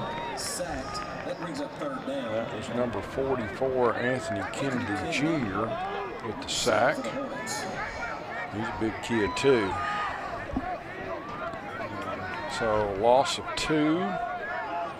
3rd down and 14. 2 receivers each side. Bell back to throw. Got a man open. Too much air. Oh, that's interference. Yep. That's interference. As trying to get the ball to Cooper Jones. If Johnny had just let it go, Cooper would have run under it. Cooper had to stop to come back and get the football and got run into by the defensive back, 0, McFadden. You wonder if he's kin to Darren. So I'm trying to remember if somebody came and hit Johnny's arm, and that's why the ball kind of went up like that a little bit, because he came up in the pocket and there was somebody behind him. So I think that's might have what happened, why the ball had so much air up there. Pass interference in the high school level is a 15-yard penalty. It's not an automatic 1st down, but it gave Searcy the 1st down. So 1st and 10 lines. Searcy, the offensive line's not getting a lot of push here to start this 3rd quarter, as unfortunately for Searcy, a couple of yard loss there by Ricky Love back to the 45. They had it at the 48 actually, so back at the 46. Ricky lost 2. 2nd down and 12. Maumelle's getting some push on their defensive line here early this 3rd quarter as they're running a 4-man front, so Searcy ought to be able to throw the football a little bit. King looked like he was being held. They called him out of bounds. Good job from Quaid. Yeah, it did look like he was getting hold. It looked like there was a lot of hands right there.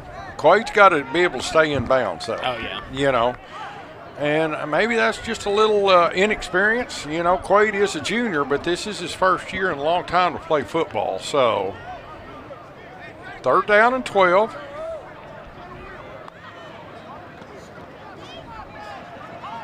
Bell back to throw again. It's complete at the 50 to Moore. He makes a couple guys miss. We got a late hit out of bounds. So Wade did not get the 1st down. He got down to the 44-yard line. So that's going to be a pickup of about 10. But it looked like Wade got slung out of bounds, and there was a penalty flag down. So see what the referee's got here. Dead ball, personal foul against the defense. So Wade's going to have to put his shoe on as he lost a cleat. And so they're going to go from the 44 down to the 29-yard line. And all game long, it's just been a physical. Down to the 27-yard line. So bring them up there. Personal foul. So mistake on the Maumelle Hornets, and Searcy moving the ball again at the Maumelle 27-yard line. Jones in motion across the backfield. Now run straight ahead by Love. Going to get a couple yards, about 3, down to the 24. Brings up 2nd down and 7. Ricky hadn't had a big ball game tonight, but not a bad ball game, just not any big runs so far. So it looks like Wade's got his shoe back on. He'll come back in after this play. Love's going to run straight ahead, runs into a Searcy lineman, looking the wrong way. Going to spot it at the 21, so that run picks up about 3. Going to be actually about 5, I guess. 3rd down, about 5. Clock's running, 7:30 remaining here in the first half. Bell back to toss again. He can't find anybody to throw it to, but he's going to run. He slides down right at the 15-yard line. Johnny's had a lot of looks tonight while he's stepping up in the pocket. He's having some room. The same thing happened in the first half for the Maumelle quarterback as well. Whenever he's been stepping up, there's been a lot of running room for him.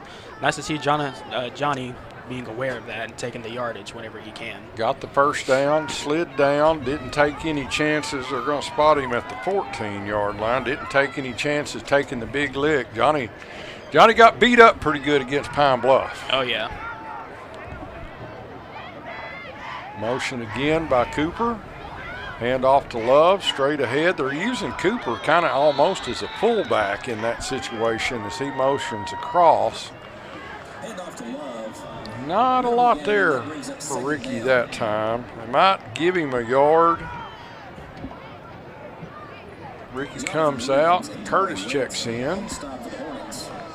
Curtis hadn't had a lot of carries tonight. Yeah, you see Curtis in a little bit more, but the times he had the carries, he's been doing some things with the yards he's been getting. 2nd and 10, as they didn't give him really anything that time. Pass is complete for a touchdown.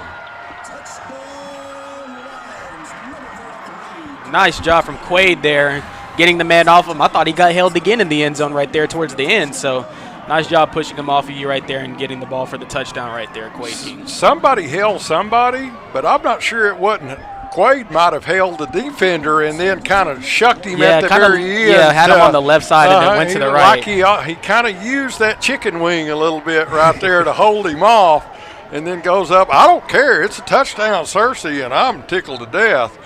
As Searcy takes a 16-7 lead on that 13-yard touchdown to the junior king. The extra point is good. So Searcy now with their biggest lead of the ball game at 17-7, and couldn't ask Jordan for a better start to this second half, this third quarter, than defensively get the stop and then take the ball, drive down the field 64 yards for a touchdown. Yeah, Johnny's playing good.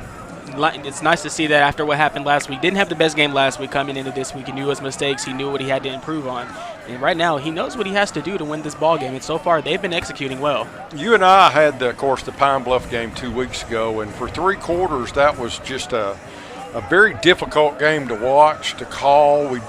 Just the energy wasn't there. They weren't playing well, weren't playing hard. Shockley with that big interception for the touchdown to start the fourth quarter, changed the momentum. Searcy come back and won, but it wasn't their best game by any stretch of the imagination. Then turn around last week and not play that good a ball game. To come out here tonight and play as well as they've played so far in these first 3 quarters of tonight's game is really a big key for the Searcy Lions. Nice lick up at the 25-yard line. I don't know who brought the wood on that one, but somebody stopped that momentum. Yeah, sure. They did. I mean, it looks like they're number 7 running off the field for Searcy, Kobe White. But whoever that was that laid that shoulder onto that the returner right there at the 25, good job. Been a physical ball game. for both teams as Lincoln comes. Looks like Michael Lincoln comes out. Not sure why there. 1st and 10, Maumelle. Hand off the tailback. Searcy's defense, after that first series or two, their defensive line's done a better job with that running attack, as that was Davis, and I think, who else was that on the tackle for Searcy? I think it was Sam Davis and Christian Clark. Both of them did a great job that time. No gain. Yeah, nice drop from Sam. All the way the ball went to the right side, him getting off of the left and going over there, getting that tackle in the backfield at that. Nice job from Sam Davis there. You know, they had some success early in that first half running the football against Searcy, but that slowed down some. Now we got a penalty on Maumelle. Yeah, false start. Yeah, I saw a couple people move. So that's going to spot the ball back at the 20. Right now, Searcy with all the momentum. We'd like to keep it right here and see if they can't create something big here, push this lead out. Love to see the defense as good as they played tonight get some sort of turnover. Got another false start. False start is the call again on the Hornets. That backs them up another 5. That brings up 2nd down and 20. This kind of reminds you a little bit of that first drive of the first half, doesn't it? Yeah, just a little bit. 17-7, Searcy with a 10-point lead. If you're just tuning in, Searcy just scored that last series to take their biggest lead of the ball game. Searcy with an early 3-0 lead. Maumelle comes back, makes it 7-3. Searcy scores right before the half, and then their first series of the third quarter, and now with this 10-point lead. Come on, Charlie. You can't let him do that. Maumelle quarterback runs out of bounds up at about the 30. Charlie let him get outside of him that time, and just gotta maintain that outside shoulder. No, yeah, just gotta stay in there. He stopped for a second, then had to reshift his whole body and run to the other side of the field. So just got to get there a little bit early when you recognize that he's going to keep the ball. 3rd down and 5. Trying to draw Searcy offsides. Nice job holding their water there by that defensive line. Charlie walks up like he's going to blitz. Now he comes back. Pass is complete, and he's going to give him an extra yard for the first down. That's some of the crazy. First down, Maumelle. It sucks too because Charlie, he kind of sees when he knows he's going to go to that corner, and he's getting there in time as well. Had a pick a couple times in the first half, or almost had one. First down, Maumelle. Quarterback's going to keep it. Going to get a pickup of about 4.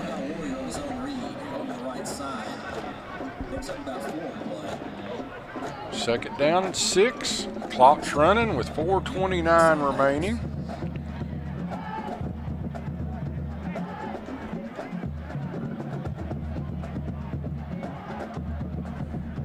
Maumelle taking their time.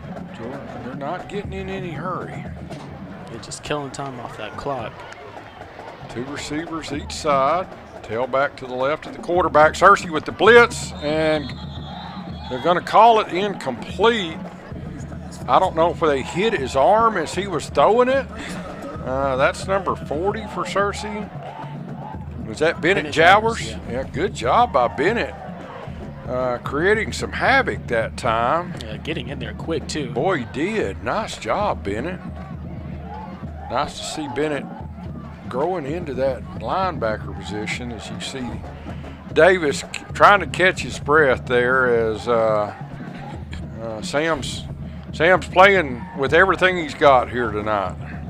So 3rd down and 6. Charlie's going to blitz this time. Quarterback steps up. Pass is complete at the 45-yard line. So pickup of 6. Is it going to be a first down? They're going to give him a first down. That spot might have been a little bit short. So 1st and 10, Maumelle. Ball still at their 45 as they methodically start trying to drive down the field. Quarterback's going to roll out. Got a receiver open in the flat. Nice lick there by Derek Young. And it's going to be a first down to the 42-yard line. That pass picked up 13. I see why he dove for it now. I was wondering why he just kind of just lunged forward a little bit. Trying to get the first down. Yeah. All right. Not throwing, and that hurt Derek hurt their receiver as 18 limps off.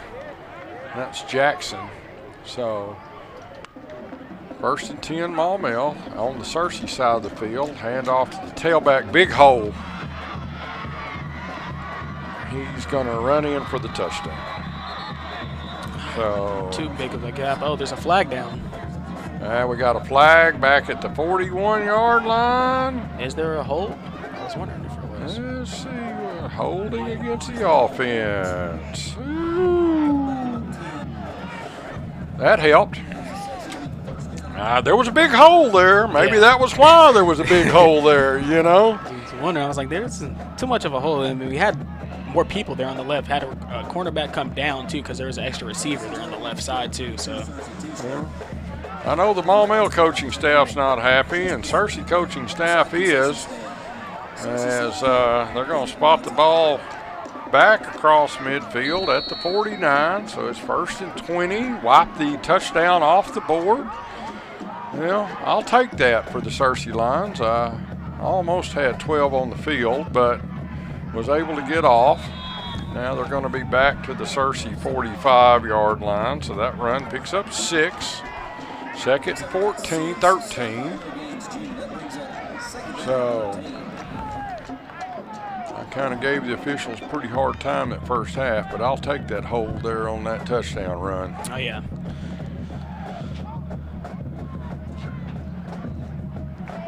Take anything to prevent these guys from getting back into the game here. 2nd and 13. Quarterback throw across the middle. Ooh. Well, he threw it behind the receiver, and there was an opportunity there for Searcy. Derek Young was close, and he was on his man, so Derek was the closest one there. But is that Derek? Wasn't it Derek? 19? Yeah, it was Derek. Isn't that Derek? No, Derek's 17. That's Carter Blanchard. I'm sorry. Derek and Carter have changed sides. Yeah, it's Carter Blanchard. So, pass fault incomplete. Nice job defensively by Searcy. Oh, nice job by Charlie. Was able to get the pass complete, though, down at the 25-yard line on that slant. Charlie got in the backfield, just wasn't able to get the quarterback down, so that pass picked up 21. And ball's going to be spotted at the 25-yard line with 2 minutes remaining here in the third quarter. Hand off to the tailback across the right side. Picks up about 3 down to the 22. Number 5, Henry. So 2nd down, and they may have only given him 2. 2nd and about 8. As we wind down here in this third quarter with 1.5 minutes remaining. Quarterback's going to run a little hitch and go. Nothing there. Now he's just going to try to, that's incomplete. Christian almost had him there. Christian almost had him. He did. Was able to get away, but the pass falls incomplete. 3rd down and 8. Nice job by Clark, though, that time staying with him. I thought he had him in the backfield, just wasn't able to get him down. 3rd down and 8. Big play here once again for the defense. They're in 4-down territory. Quarterback's going to run straight ahead. What a lick. Is that Shockley on the lick? No, I don't think it was Shockley. That was Shockley. It was Shockley. Okay. Makes sense. Going to get the first down to about the 13-yard line, though. Run picks up 9. So 1st and 10 Hornets. 1 minute exactly remaining here in the third. Tailback to the right side. He's going to break it for a score. Had a tackle there. He was just able to get off of him right there on that end. So, touchdown Maumelle.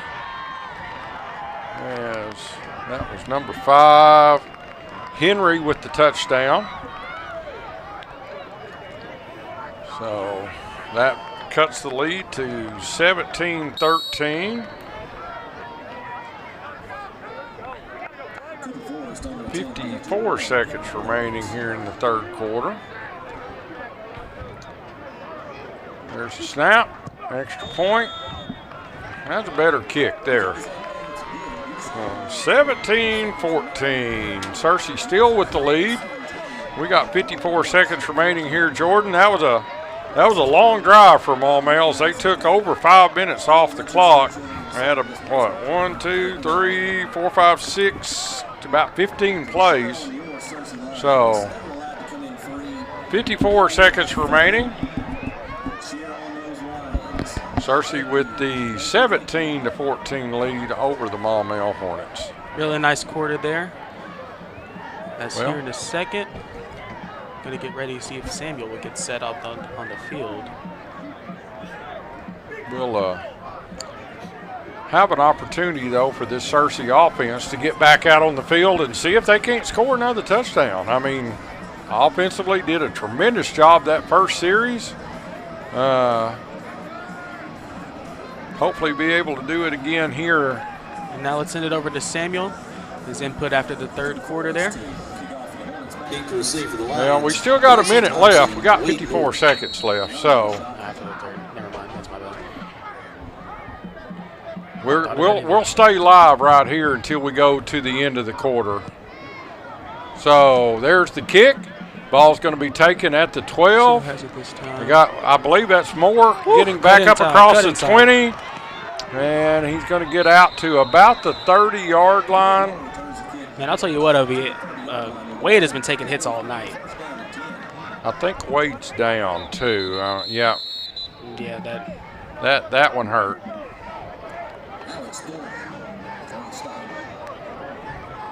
So he's going to get up. He's as tough as boot leather, but that one hurt his shoulder a little bit. Probably got a little stinger on that one. If you've ever had a stinger, you know what I'm talking about. Yeah, just hit you and it stays there for a little bit, not able to get up or move for a second. And a few minutes later, you're good, you know. So, all right, Searcy comes back out offensively. Who's the tailback this time? Curtis? Yeah, Curtis at running back. You've got your 4 receivers. Wade's on the sideline, so hand off to Goodrich.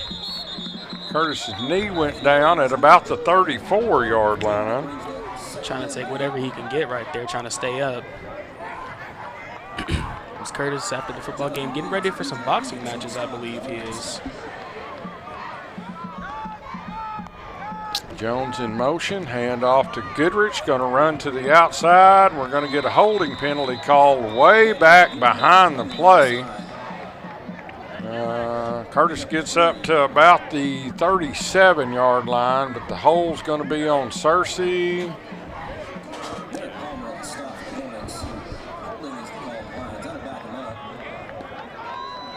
Maumelle going to take the penalty? I wish it was 35-14. 17-14, Searcy with the lead. 20 seconds remaining here in the third quarter.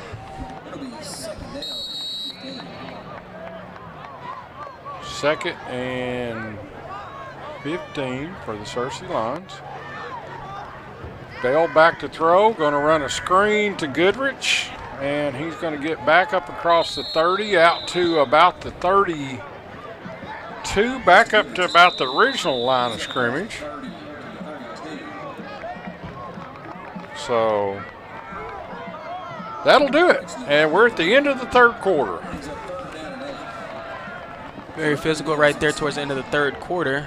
That's the end of the third quarter, ladies and gentlemen. As Searcy still leads 17-14. Not sure where Samuel is if he's down there.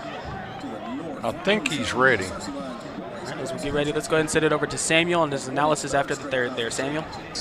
Guys, the biggest thing I noticed in that third quarter is that Searcy's offense is much more efficient these last couple of possessions than it was in the first half. First half, the offense was stagnant. A lot of runs didn't go anywhere. A lot of passes fell harmlessly to the ground. That first drive of the second half, Searcy's offense moved a lot more efficiently. Runs went somewhere. That opened up the downfield passing game. That's why we saw that touchdown pass to Quaid in the corner of the end zone right there. So Searcy's offense picking up steam.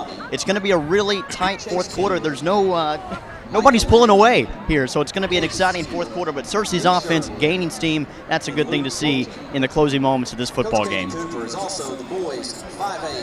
Thank you. As if you see down in the north end zone, the cross-country teams being honored as their conference champions, and Coach Cooper being honored as the conference coach of the year. Congratulations to the cross-country team and the tremendous job that they have. And the officials are going to blow the play live anyway, even though the cross-country team's out on the field.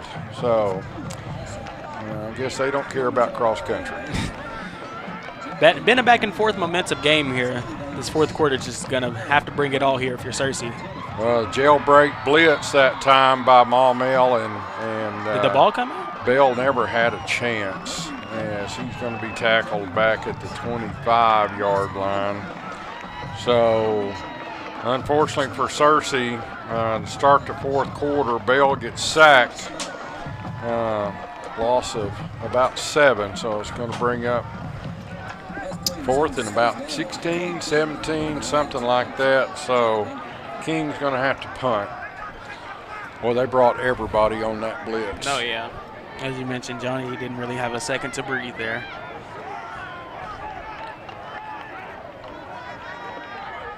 Low snap. King's going to get it off. Not a beautiful kick. Once again, going to hit, get a Searcy roll, get on it. Back to about the 40-yard line. So 35-yard punt, no return, and 11:06 remaining here in the fourth. Searcy still leads by a score of 17-14. Searcy defense, though, kind of with their backs against the wall right here, Jordan, as Maumelle with an opportunity to regain this lead here, start the fourth quarter.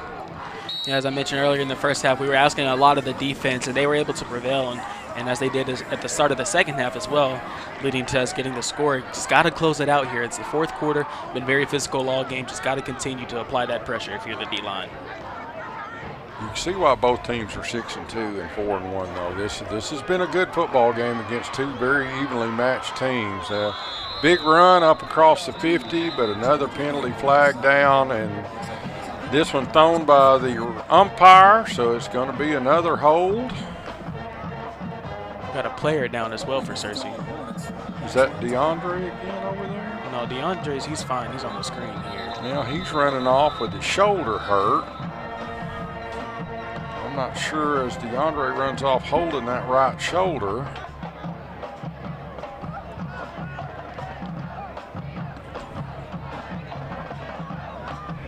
Can't tell who that is limping off. That's Derek. Is that Derek? So we need a cornerback and a safety. So looks like Shockley's going to come back on the field. All right, so we had a hold.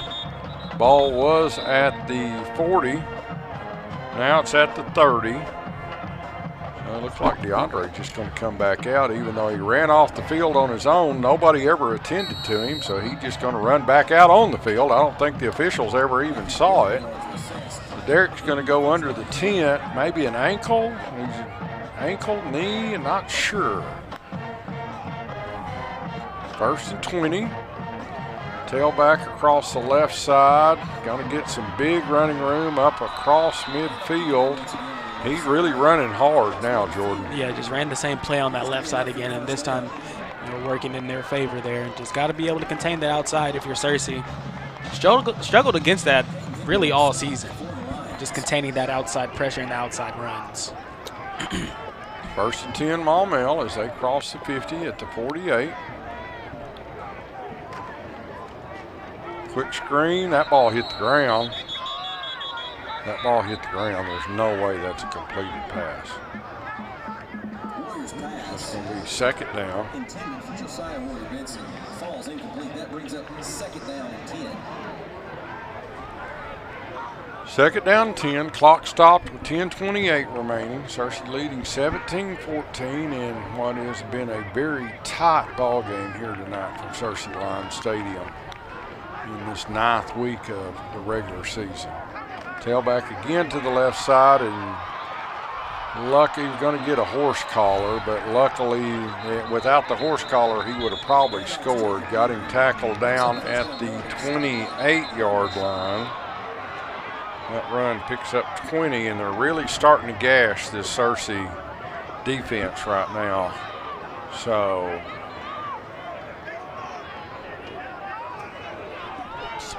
players talking now. It's the end of the game. It's a close game.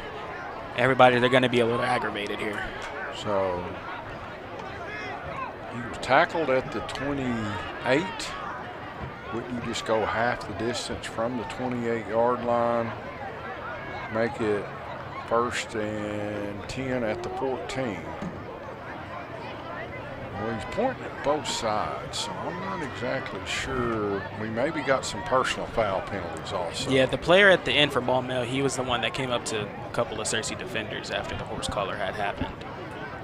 So, because they're writing down, if they're writing something down, that means somebody got an unsportsmanlike conduct.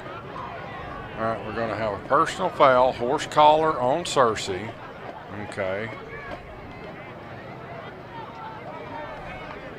And then we're going to have a dead ball, unsportsmanlike conduct on Maumelle, dead ball, unsportsmanlike conduct on Searcy. Those will offset.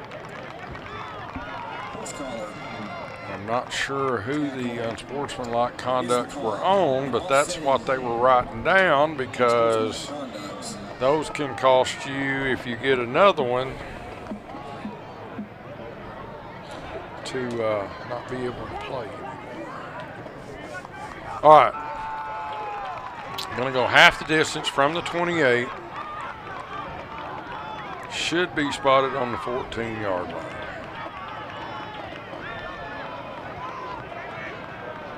And that's where he's going to put it. So, first and 10 Maumelle, ball at the Searcy 14. 10 minutes and 22 seconds remaining as the clock's running. Two receivers to each side. Quarterback rolls out to the right, throws the pass in the end zone. It's going to fall incomplete. Ooh, good job there, Evans. Nice job by Evans. The ball was low, but a nice job by Evans coming in and making sure he couldn't catch the football. Yeah, I mean, they've been catching those low passes all night, too. Will Evans, a senior. Nice job there. So, second down, Maumelle.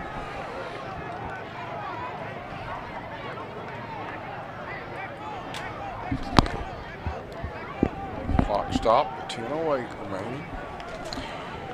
Bunch formation or stack formation to each side. Tailback to the left side. Not a lot of room to run on that one. Nice job defensively. Down to the 12-yard line. That brings up third down. Big third down here for the Searcy defense. 3rd and 8. Of course, Maumelle, this is probably 2-down territory here for the Hornets. So, Christian Clark in on that tackle. 3rd down and 8. Maumelle still with plenty of time on the clock. 10 seconds remaining. 3 receivers open side, 1 to the boundary side. Quarterback's back to throw, trying to hit the tailback, nothing there.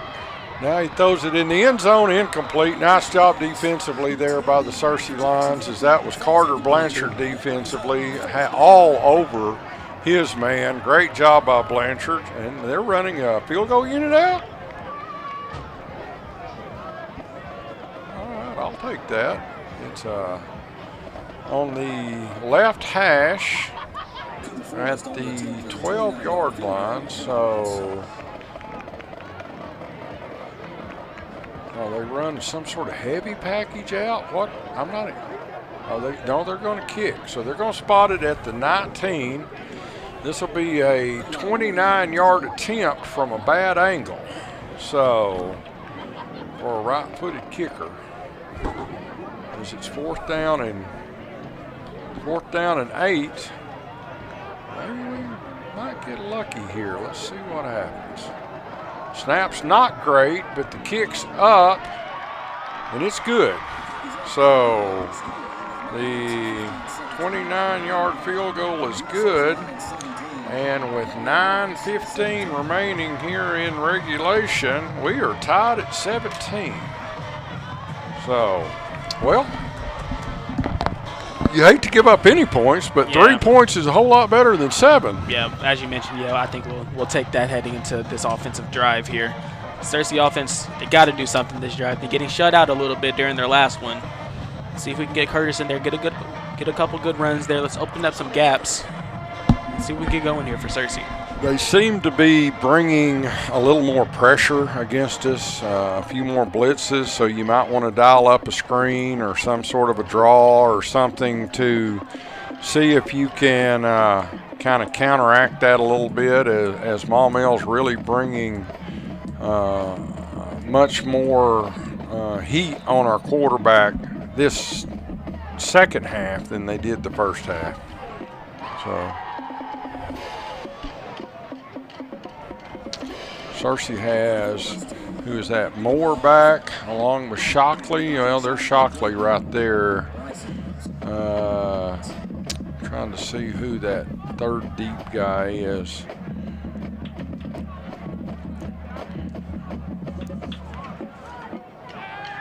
Maybe that's, I don't know, Cooper Jones. It's hard to tell. I think it's Thompson. Is it? Okay, Bryson Thompson also back. Maumelle to kick off from the near hash. Going to kick it short. And it's going to be taken at the 35-yard line and a knee down there. So good job there. I think that was Manning. The fair catch there. We'll take it. And Searcy will get the ball at the 36-yard line. 9:15 remaining here in regulation. I say regulation because we're tied at 17. Inside handoff on the little jet sweep, and he's going to be ridden out of bounds. That's Thompson. Going to pick up about, 4 up to the 40. So pick up a 4 on that first down. Slow that defense down a little bit too. Another play that'll slow that blitz down a little bit. Bring in the blockers. So 2 receivers to each side. Goodrich lined up to the right of Bell. Bell back to throw. Trying to hit a man deep and throws it to the outside of the receiver. Nobody there. Thompson was his intended receiver. That pass is incomplete. So 3rd down and 6. Ball's right at the 40-yard line.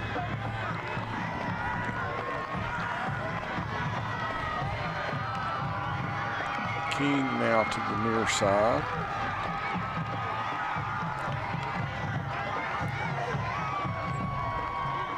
They look to the sideline for the play. 8 seconds remaining. 9:05 on the.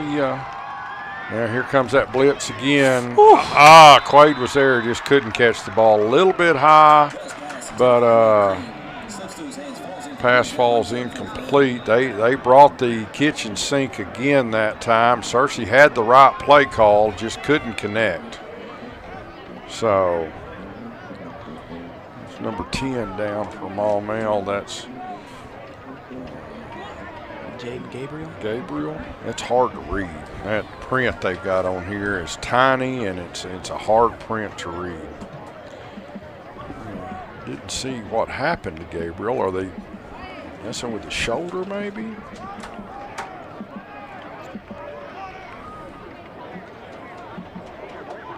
So it's going to bring up a 4th down for Searcy. 4th and 6. Is not able to do anything with the ball that series.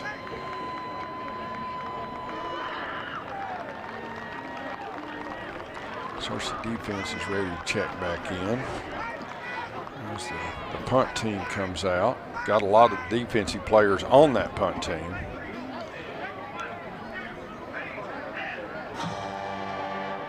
King will punt. Need a good punt this time. Wait, need a high booming punt. See if you can pin them deep. Here's a snap. Good snap. Kick is away. He's going to let it hit. And just didn't take a good bounce that time. Was hoping that it would, if it hit at the 30, man, I was hoping that thing would roll down to about the 10, and it just like a chip shot with a short iron, it just hit and spun backwards. So kind of hoping to make it look seemingly what it looked to in the first half as well. Just hoping for a good bounce there. Had the same kick style as well. Man, we could have really used that one. 8:51 remaining here in regulation. Ball's going to be spotted on the 28-yard line. So 1st and 10 Hornets in this tied ball game here at Line Stadium between two very good football teams. Nice job defensively by the Searcy Lions as they're going to give up about a yard out to the 29-yard line. 2nd down and 9. Nice job there from Goodwin, getting around that outside shoulder of the tackle there. Searcy defense has played a really good ball game here tonight. Quarterback's going to keep it across the, oh, we got a hold, and the quarterback's going to run a long way, but it's all going to come back. And Charlie's helmet comes off. He's got to go out for one play. There's going to be a hold back at the 32-yard line, and all that's for naught. Got a couple holes that really helped the Searcy Lions here this second half. Kind of a couple that have hurt, but a couple that have really helped. Yeah, I mean, helping throughout the game as well. A lot of holding calls being called in the first half as well. So Searcy just got to take advantage of those, man. Need the defense. Come up big here. 8:12 remaining here in regulation. Got to get the ball back for Searcy. Ball's going to be spotted at the 22, so it's 2nd and 17. Is that about right? They got 19 on the scoreboard, but I think it's closer to about 17. 3 receivers to the boundary side, 2 to the open side, nobody in the backfield. Quarterback's just going to run straight ahead. Another hole there. They didn't call it as the Christian Clark just about got his jersey ripped off. So you see him struggling to adjust it too. So pickup of 7, but Christian got, that was some WWE stuff there, up to the 27. So about a pickup of 5. 3rd down, 3rd and 11, we'll call it. As I'm surprised as many holes that they called, they didn't call that one. Quarterback's back to throw. It's going to be complete. Going to make a couple of Searcy Lions miss, and then he runs backwards and is not going to get the 1st down. If he hadn't run back, they would have been all right, but since he run backwards, good for us. They're going to spot it at the 35-yard line. Pickup of 6, but it's still going to be 4th and about 4. Maybe a long 3, but him running backwards really played into Searcy's defense there. Now Maumelle's going to have to, looks like they're going to go for it. I'm maybe a little surprised they're not going to punt. You give the ball back to Searcy right here. It's a huge 4th down on the 35-yard line. Just do not jump off sides. Maybe that's what they're trying to do, is just draw them off. And now we've got a flag down. Did he move? Who they going to call it all? Offside Searcy. That's going to give them the 1st down. So offside Searcy. So ball's going to be up at the 40. You knew that's what they were trying to do. They're just going to use their hard counts and use a timeout there. You just got to expect those, man. So 6:35 remaining. 1st and 10, Maumelle. Ball at their own 40. Hands it off, left side. Nothing there. Nice job defensively by the Searcy Lions.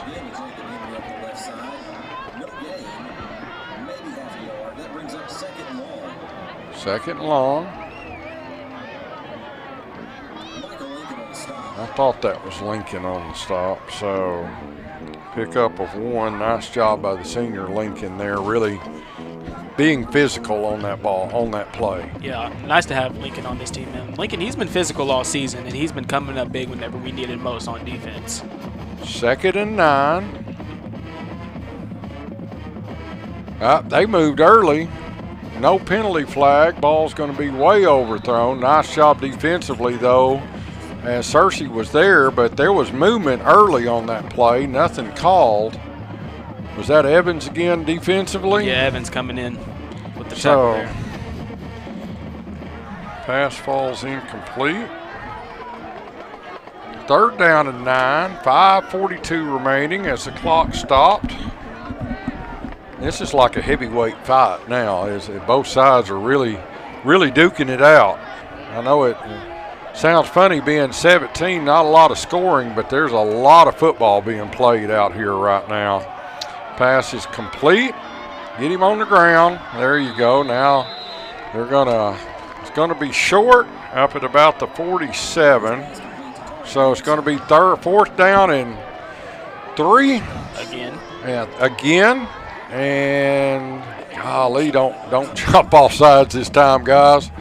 Another big 4th down here as the clock runs with 5:15 remaining.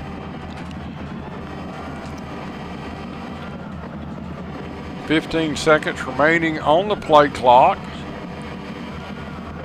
Yeah, just use the timeout.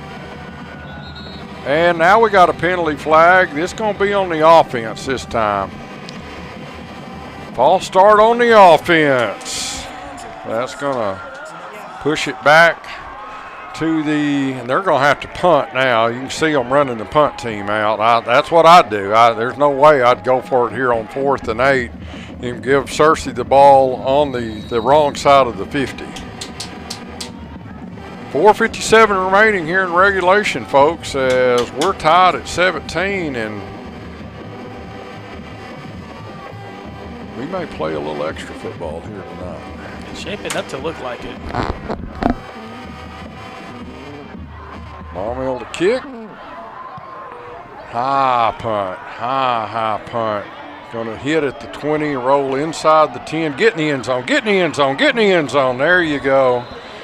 Woo! Got lucky right there, Jordan. Oh, yeah, for sure. It's looking a little scary there. He was just hawking the ball down there, running at it. And it was headed towards that sidelines, too. It had about a yard to spare there, but I'll take it. So that's a 58-yard punt, no return as it goes in the end zone, and Searcy will get it on the 20 with 4:28 remaining. Bringing Ricky in. And right now, if you're the Searcy Lions, you need this offensive unit to get back on track. Really did good that first series of the 3rd quarter, hadn't done a whole lot since. Hand off to Love. He didn't get anything.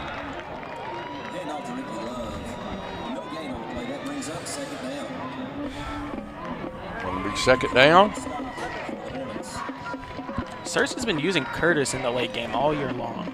So as they look to the sideline, play being called.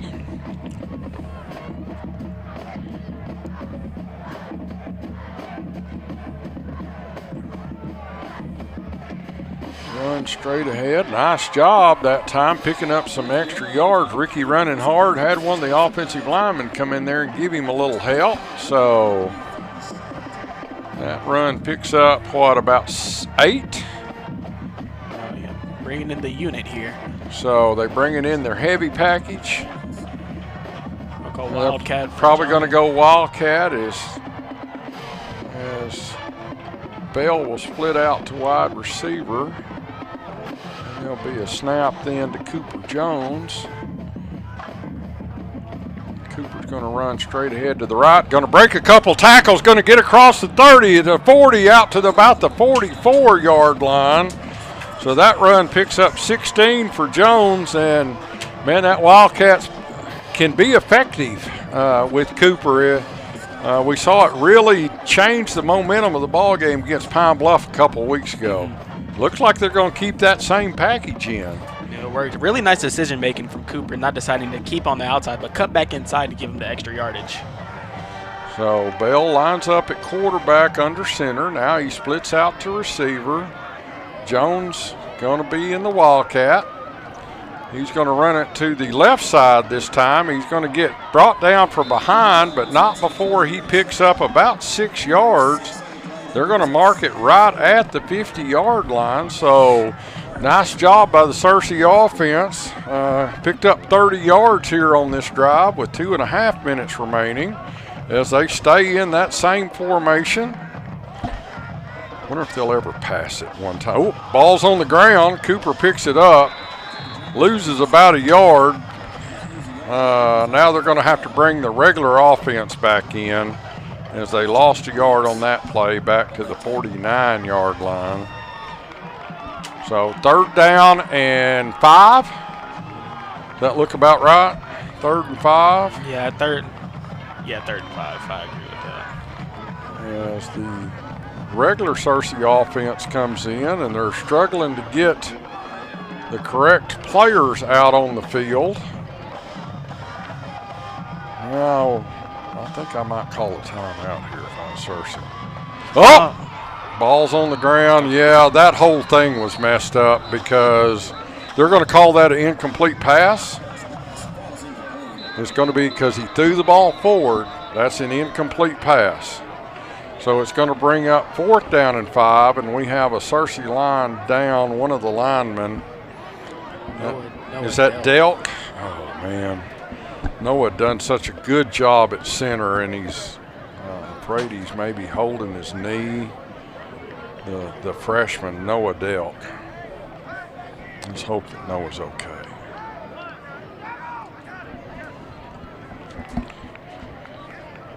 .58, 245. Kid's done a tremendous job this year as a 9th grader. Is he a 9th grader? He's a 9th grader. He's listed as a junior. Well, I thought he was a 9th grader. He's a freshman. Let's just hope that Noah's okay. Did they roll up on him? It was hard to see what happened. As the training staff comes out.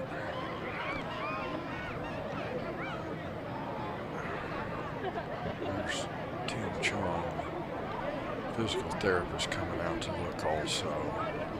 Looks like they're going to bring the. Are they going to bring the card out for Noah? Yeah, they have a stretcher coming.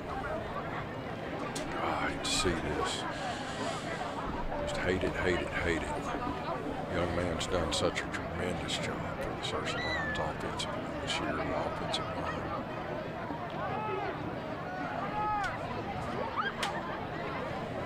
Minute 35 remaining here in regulation, folks, as they take care of Noah. This ball game's tied at 17.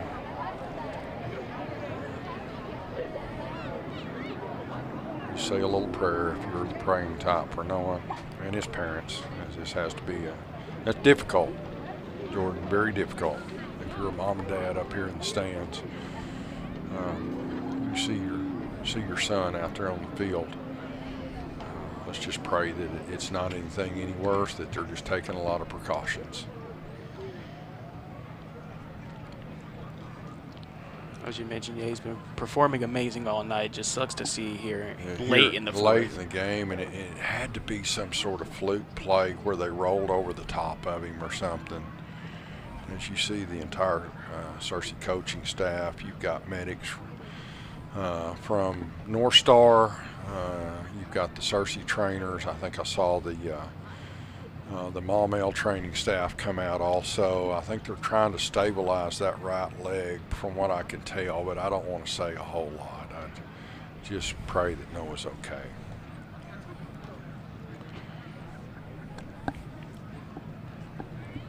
Both teams are on one knee.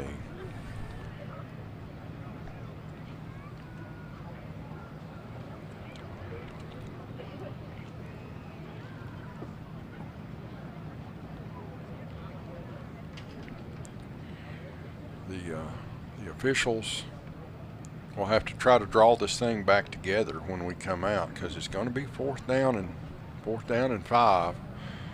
Big play here for Searcy. Do you just punt the ball and try to pin them deep and play for overtime, or what do you do as the Searcy team huddles up?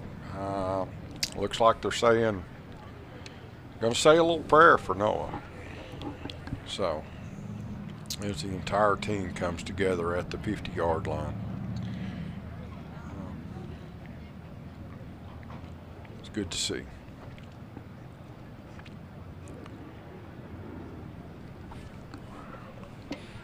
As they continue to take their time to get Noah on the stretcher. Maybe this can galvanize the Searcy team here this last minute or so. After this ball game.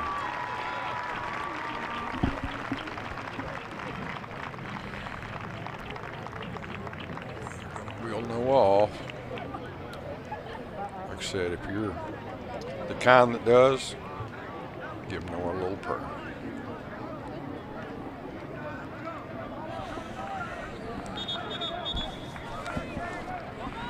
All right, looks like Searcy is going to punt, Jordan, as Quaid goes back to the 35-yard line.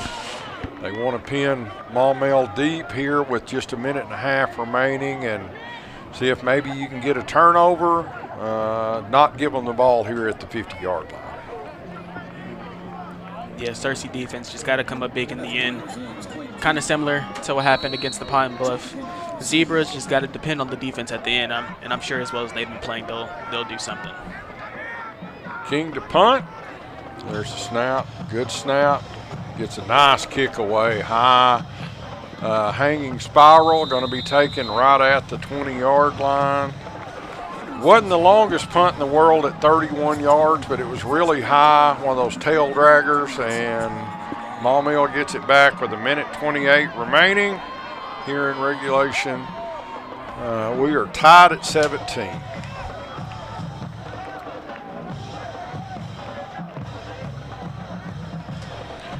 Searcy defense goes onto the field. I wonder who the backup snapper is for Searcy. I think it's Zach Ritt, the senior, but I don't want to say too much. All right. Well, they've been using earlier in the year at center. They had Brendan Parnell. Oh, And they had moved him over to tackle.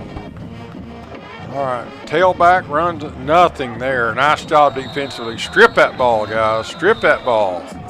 So he's going to be tackled in the backfield. Timeout, Searcy, with a minute 21. Searcy uses their first timeout. Loss of about 5 yards back to about the 15-yard line. So Searcy defense got the job done on that first down. Maybe they'll do kind of like what Pine Bluff did and attempt to pass and, do something crazy and give us a free timeout, give us an opportunity. So Searcy offense was actually moving the ball a little bit there until they put that ball on the ground. We're glad we were able to get it back on third down. I think, unfortunately, that may have been part of the reason why Delt got hurt, because there was a big pile come in right behind him.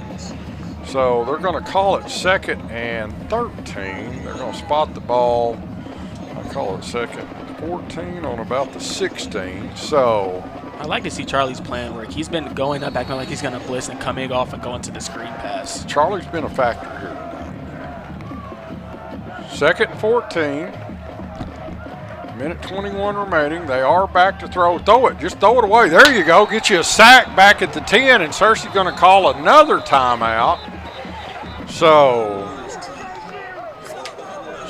going to be 3rd down and 20. Searcy defense, nice. Was that Christian Clark on the tackle?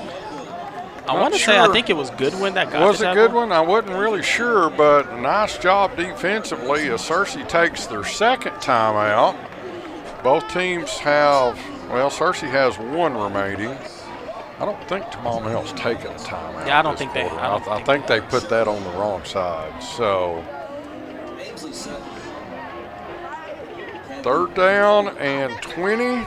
Clock stopped with 1:14. You get a stop here, you stop it again, get the ball back with about a minute left.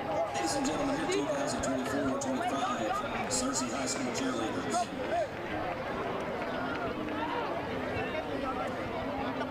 Ladies and gentlemen, now let's meet your Searcy High School limestone. Well, defense is coming back out.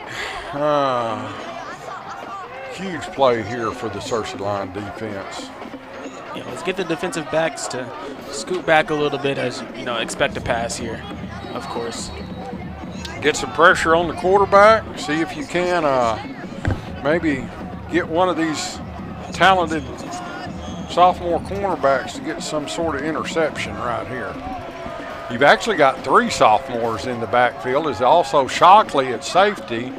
Evans with the tackle up at the 25-yard line. Searcy's going to take their last time out. The pass is complete at the 24. So a pickup of 14, but it's still going to be 4th down. Evans was right there. I mean, he was right there. Just a half click behind. The receiver caught the ball, but Evans was right there. Yeah, nice job from Evans, just getting there in general. Boy, if you're Maumelle, what do you do here with 1:08 remaining? You go for it and you don't make it. You're literally in field goal range right now. 2 plays, 10 yards, and it's an easy field goal for Cooper Jones. So do you punt here or do you go for it? I think if you're thinking like Maumelle, I think you've been applying enough pressure on the defensive side throughout the half. So I probably would feel comfortable punting. I'm not sure what they're going to do here. Let's see. Searcy's got 2 drop back like they think they're going to punt. Searcy does not have any more timeouts. If they decide not to punt, then Searcy's in some sort of a punt-catch type formation, which they are. Yeah, they're punting. Well, I would have to assume they would, but Yeah, just making sure it don't come out. You don't know what they're going to do. All right, now let's get some kind of funky snap here. Something crazy.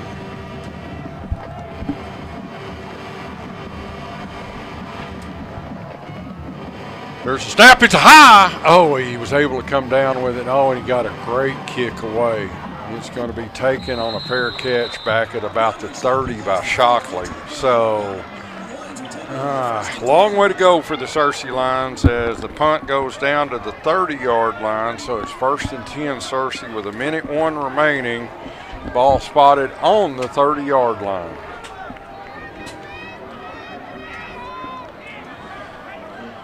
Got to do something big here on the offense. Is Curtis in? Yes, he is. Okay. All right. 1st and 10 Lions, 1 minute remaining. 2 receivers to each side. Goodrich in the backfield. Searcy with no timeouts. Bell's going to throw, and it's high, incomplete. Johnny been struggling on the high passes all night. Just got to get it low. So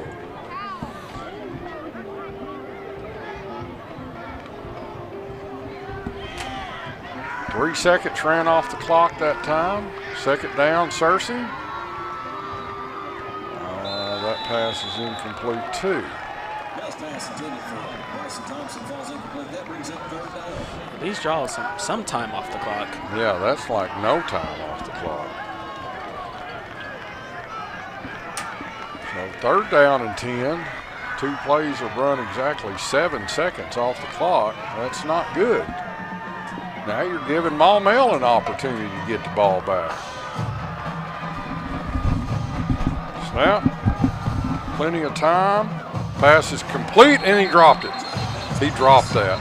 He dropped that. They're going to call it incomplete. He dropped it. That's actually the correct call. Quaid had it, and as he was going to the ground, dropped it. The official on this side did not see it, but the back judge did. So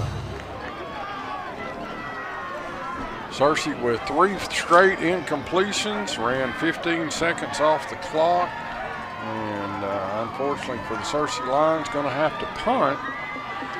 Need a good kick here by King. There's the snap. And not a good kick. Everything you didn't want just happened right there. Well, all right, defense. Thought it was your time last time. They're going to spot the ball at the 45-yard line. Dang, Quade, gotta get a better run. Got too big a hurry. A little nervous. Snap was a little low, but he only took one step. Tried to kick it as fast as he could, just come off the side of his foot. That one hurt.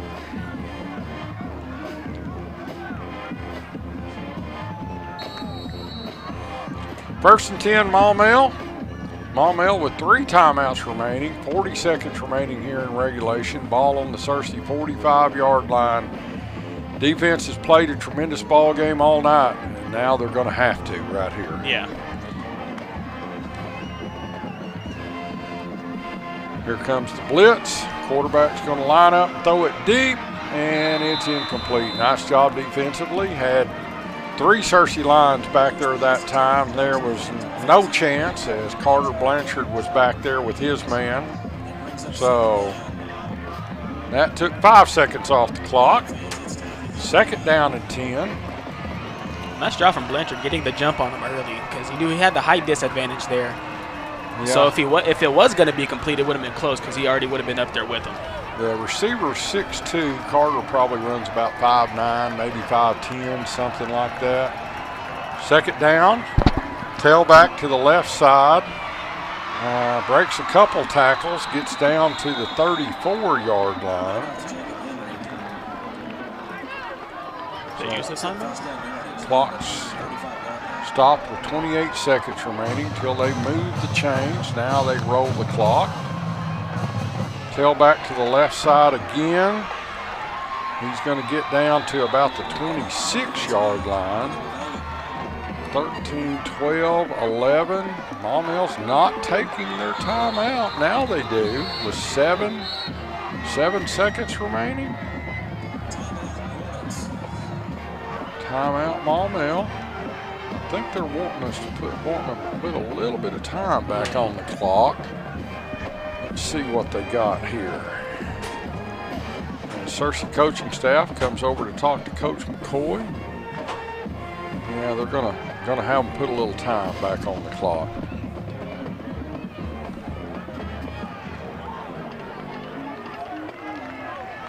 $17. 17?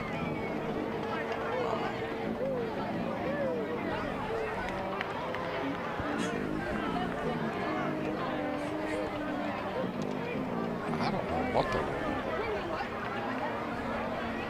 17 seconds. Good Lord Almighty. 10 seconds? I thought he would argue about maybe like 10 or 12. Yeah, 17? Goodness gracious. That's a lot. All right. Second down and 1.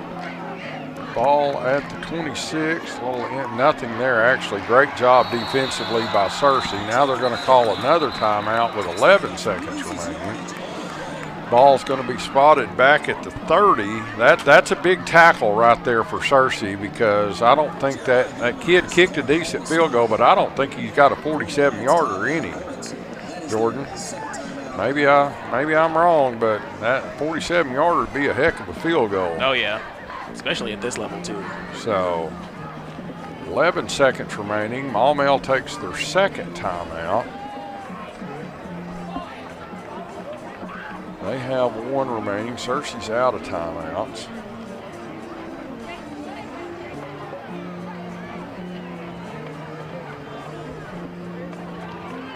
So, going to be a Big play here for the Searcy defense. They have enough time. They can run a play, obviously, and call a timeout if they don't get the first down or whatever, to then set up their field goal unit. So if you're Searcy, you just gotta stop. Try to keep them as far away from the goal line as you can to make the field goal that much tougher.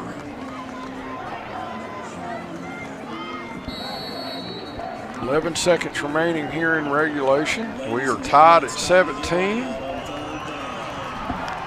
3 receivers right, 1 to the left. Tailback going to look to the right. Got a man wide open down the middle of the field, and it's tipped away at the last second by Will Evans.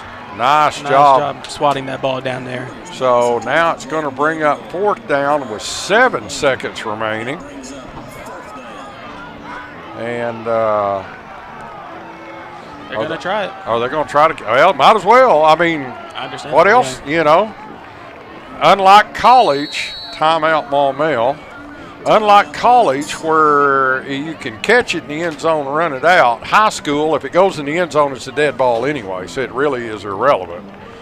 So I guess you're going to try to kick a 47-yard field goal here with 7 seconds remaining to win this game in regulation. If not, we're going to overtime.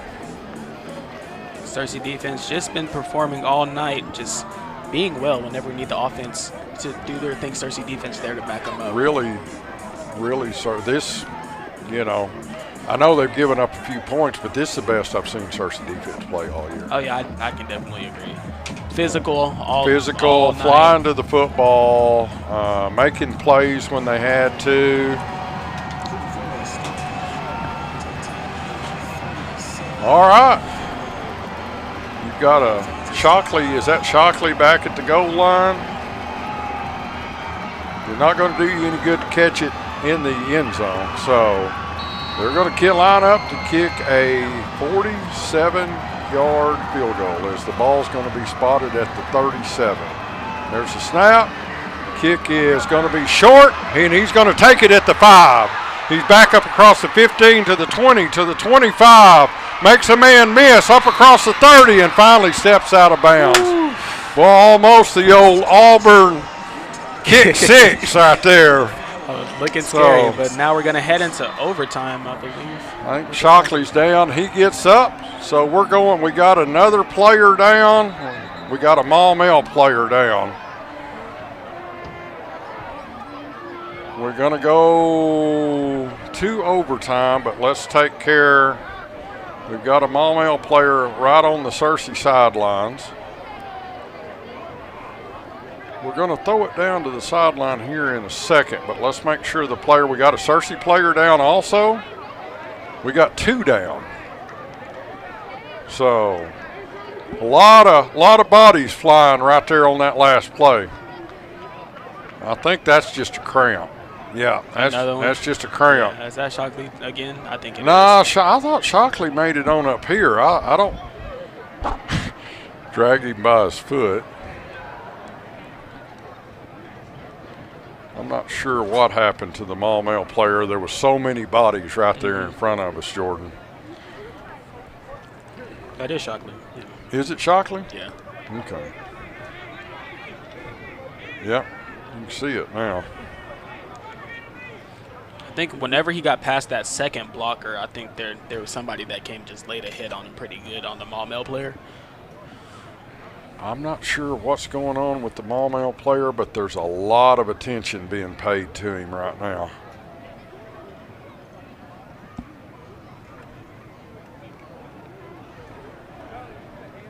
You've got the 2 captains out at midfield, but the officials aren't going to do anything until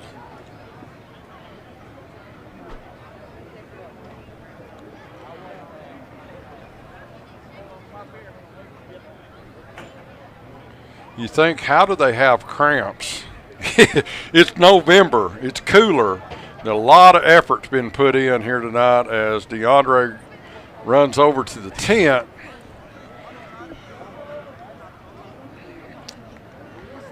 They had to take the one ambulance out with Delk a while ago, and I'm pretty positive that they didn't bring another one back. So we may be here for a little bit until North Star can get back with another ambulance.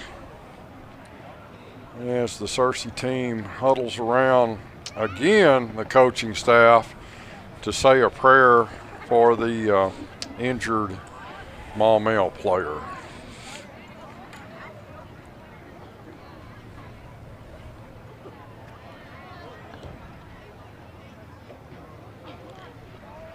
As we continue to, it looks like Coach McCoy is walking over across the field for some reason. I'm not 100% sure. I think that's Mom and Dad coming across the field for the Maumelle player that's down. Dad looks like he might have played a little football back in his day too. It's hard, man, all these injured players. It is. As a parent, golly, that's you want your kids to play and compete and have fun, play hard, be physical, all that stuff that football is, but dadgum, you don't want to see them get hurt, you know. It's been tough for football this past week as well. You and I were talking about the loss at Greenwood that's affecting them currently as well. So it's just gotta just play safe, just protect yourself at all times, man. I was over in Fort Smith last weekend, had a meeting there, and met with some friends of ours that live in Greenwood. Their son's a senior on that Greenwood team, and you know what a great season they had going. And then I heard about it on the radio that the young man, there'd been a fire over, I think it was Monday night, and unfortunately the mother and the son and another child passed away in the fire. And reached out to our friends over there in Greenwood and said, did they know the young man, you know? And they sent some pictures back from last Friday night where after the game he was, Mary Jackson, one of them, she was an old teacher here at Searcy for many years. She was hugging this young man after the game, both of them smiling, and then to know just a couple days later he's gone. Man, life's short. I mean, you gotta really take every second you have and don't take it for granted. Live life like there's not another day, because there might not be, you know.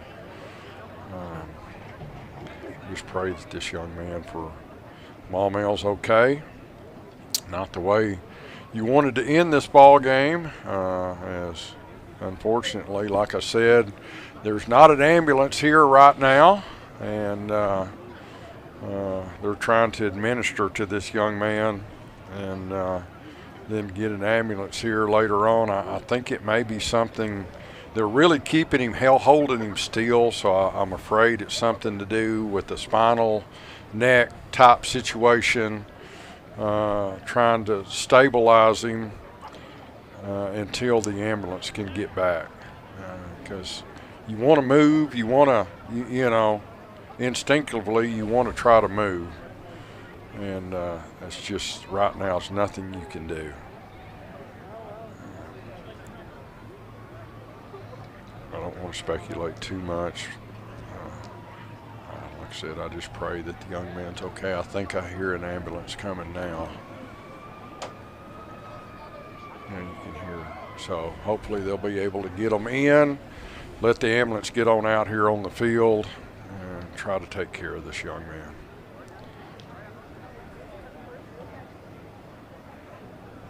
Been a few years since we've had an overtime. When was the last time we've had one? I'm trying to remember. It's been a little bit. Yeah, it's been a bit.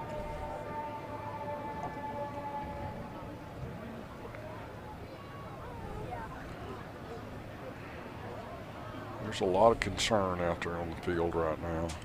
Seeing from a few shots, he wasn't quite moving, at least from his lower half.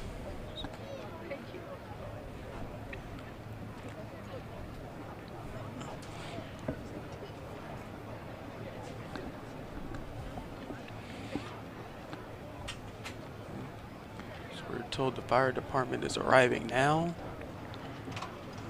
Appreciate the first responders and all they do. Like we said, unfortunately, we had a young man for Searcy go down earlier this quarter, and the ambulance had to take him to the hospital, no doubt.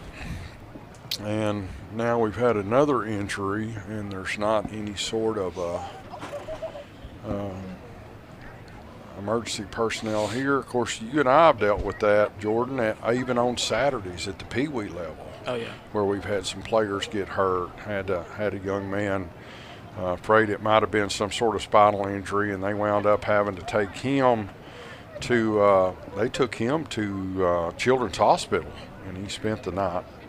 So, as the Searcy Fire Department is here, but they're not capable of transporting a spinal injury player, we're going to have to wait on the ambulance in order for anything to happen. So we may be here a little while, folks. We appreciate you keeping us tuned in, as we are at the end of regulation, and this is going to go to overtime. So I hear another siren coming now, so hopefully that is an ambulance.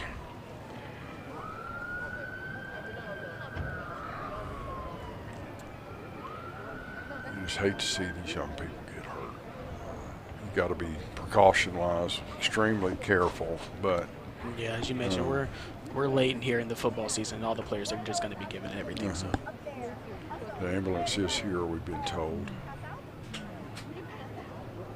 Everybody's very quiet, very still. Not a lot of movement at all. A lot of people actually down on the fence trying to see what's going on. So now they're bringing the ambulance out through the gate. Hopefully they'll bring it right out on the field. Looks like, yes, they are. They're going to just drive him right out on the field. As the Searcy Police Department is here, Fire Department's here, and now North Star has been able to make it back. Been a busy night for North Star. Very busy night.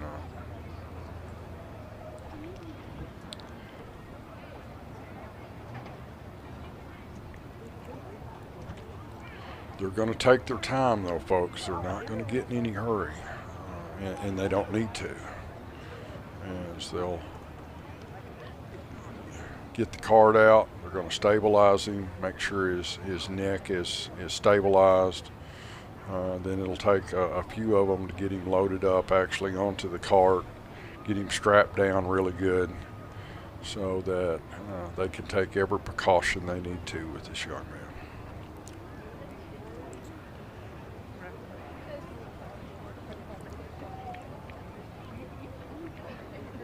There's been 2 or 3 gentlemen there holding him this entire time, not allowing him to move at all. So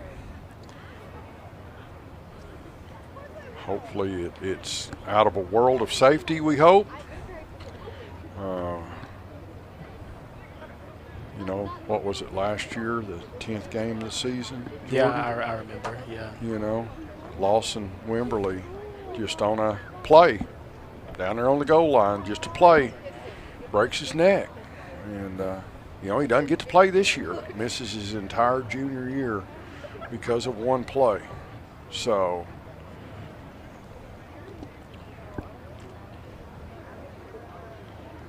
as they do bring the board out, they're going to lay it down and then just gently roll the young man over so they can get it underneath him, and then roll him back on top of it.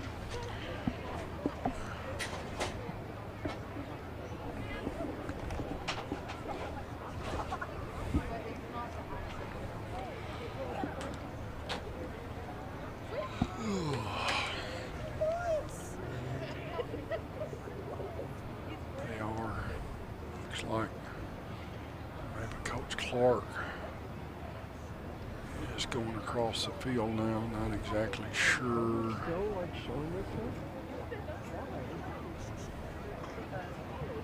Maybe into the officials' locker room. It looks like where he's going.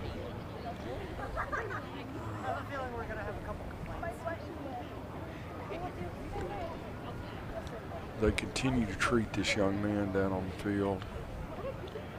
We just say a little prayer for him that everything's going to be okay.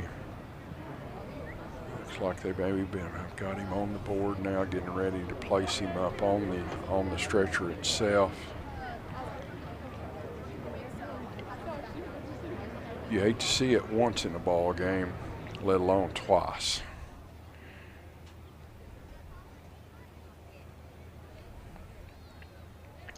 It looks like they're getting ready to pick him up.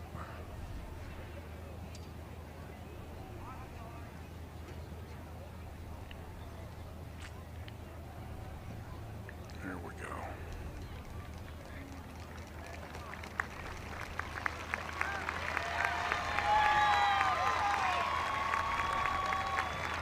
Guys, I don't have a number or name or anything. We've not been able to see anything like that.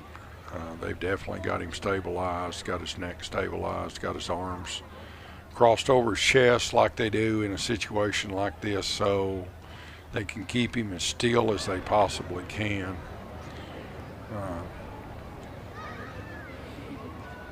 Like I said, we just pray that the young man's okay. Exactly as you mentioned, it's tough seeing this happen not once but twice. Ready to wheel him into the ambulance.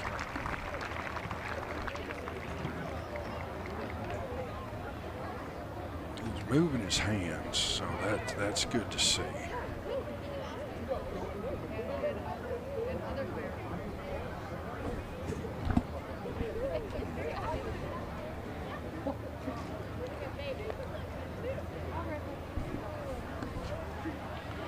All right, as the Maumelle training staff goes back across the field. Mom and Dad leaving, getting ready to go to the hospital. Ambulance going to get him strapped down really good before they do anything, before they leave.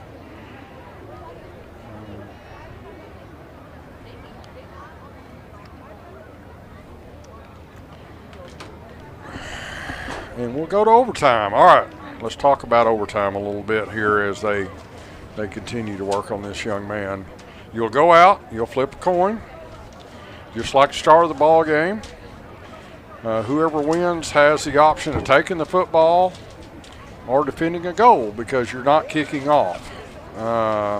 Normally in overtime, you want to have the ball second. So you'll say you want to defend, give the other team the ball first, and you'll pick an end to play on. And then each team gets the ball from the 10-yard line. Do we want to throw it down to the sidelines? We want to stay here? Probably until after they leave. Okay.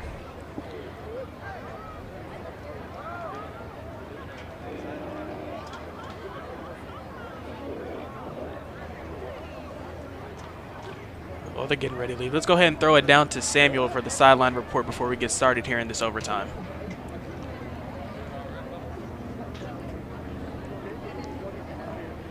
Actually, never mind. Hearing whispers saying that they're going to start. Did they already flip the coin? I don't think so.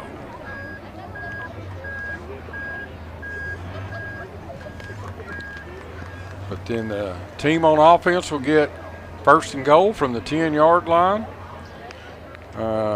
You can get a first down by penalty, but then whatever the result is, let's go to the sideline. Go ahead, Jordan.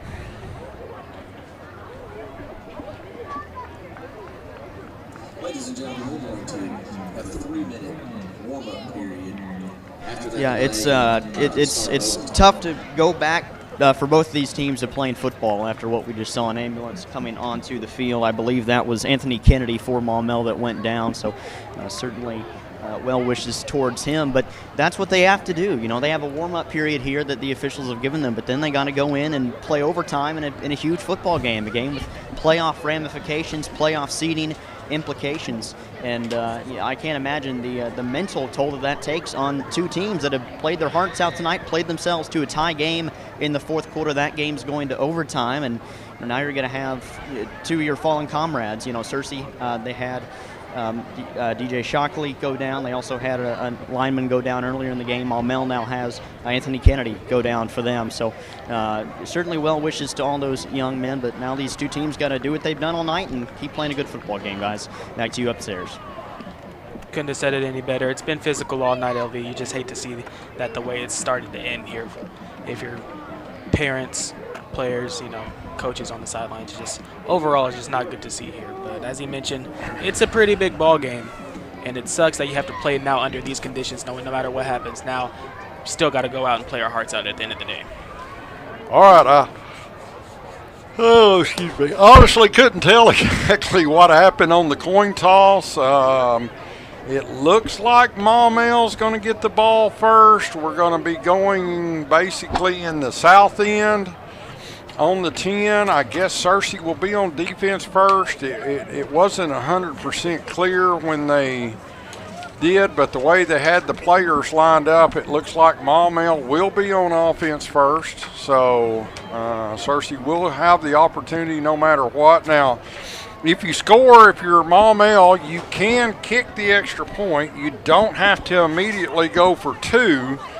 Later on you do. It is somewhat similar to college, other than college starts on the 25, high school starts on the 10.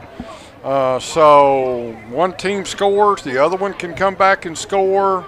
You can go for 1 if the rules are still the same as they were for many years. You still can go for 1 for the first 2 times you have the football, and on the 3rd attempt, then you have to start going for 2. So, and I may be wrong. It's been a long time since I officiated. So, but we're going to overtime. I think the defense heading out first for Searcy.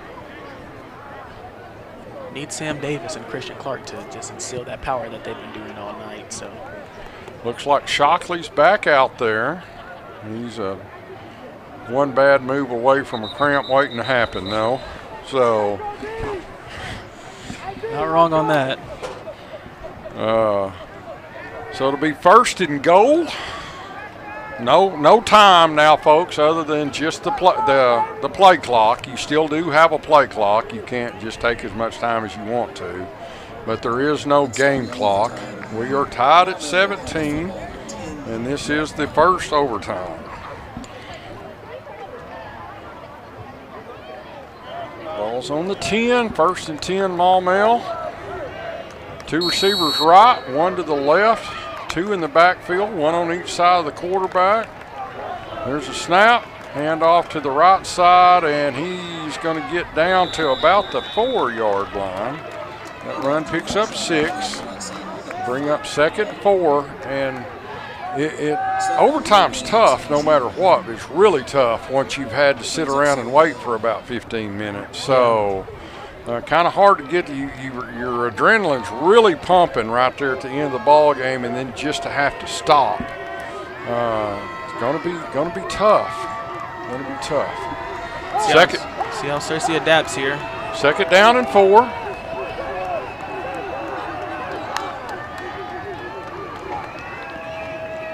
Inside handoff, and he's a holding right there. Nothing's going to be called. That had to be a holding foul, as all the Searcy defenders are asking the official, why was that not a hold? Yeah, Derek Young, you saw him reaching. Derek's still talking to him. So, touchdown Maumelle, 23-17.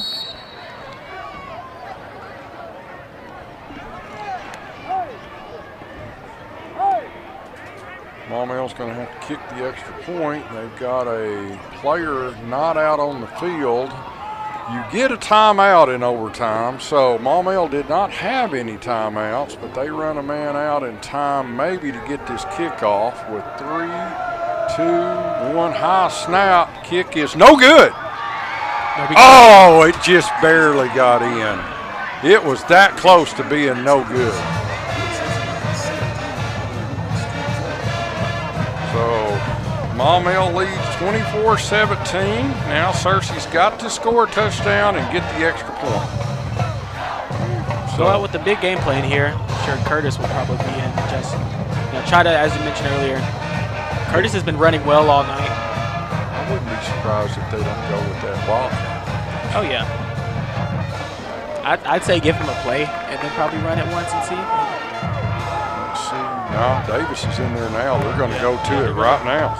Yeah, they're going to go wildcat right now with that big package. All right. 1st and 10, Searcy. Bell's going to split out. Jones going to take the direct snap in the wildcat. Not a lot of running room for Cooper right there as he's going to not gain anything. So 2nd down and 10. And Searcy brings their traditional offense back in and takes the heavy package back out. 24-17. Maumelle with the touchdown lead here in overtime. Searcy trying to get their offense set.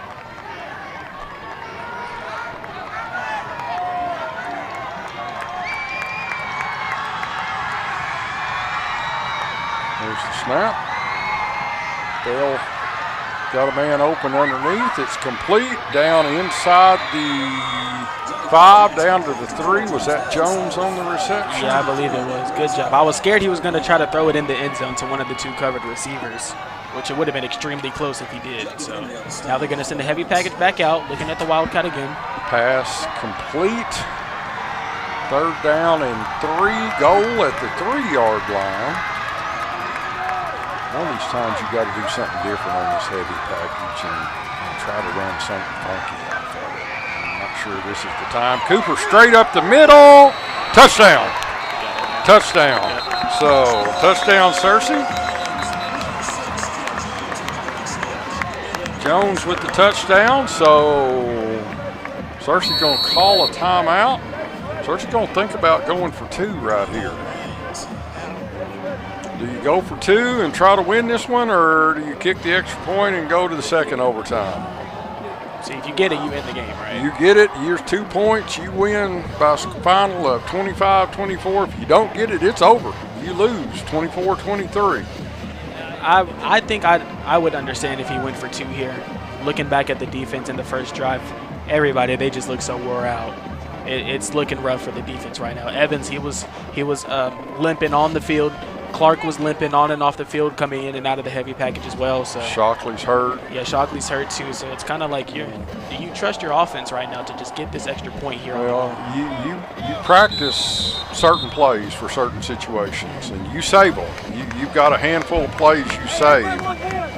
So Searcy's going to call on one of those plays that they don't run a whole lot here on this this 2-point conversion. This is it, folks. Win or lose. Here's the ball game. Wildcat package. A little jump pass, and it's tipped away. Tipped away.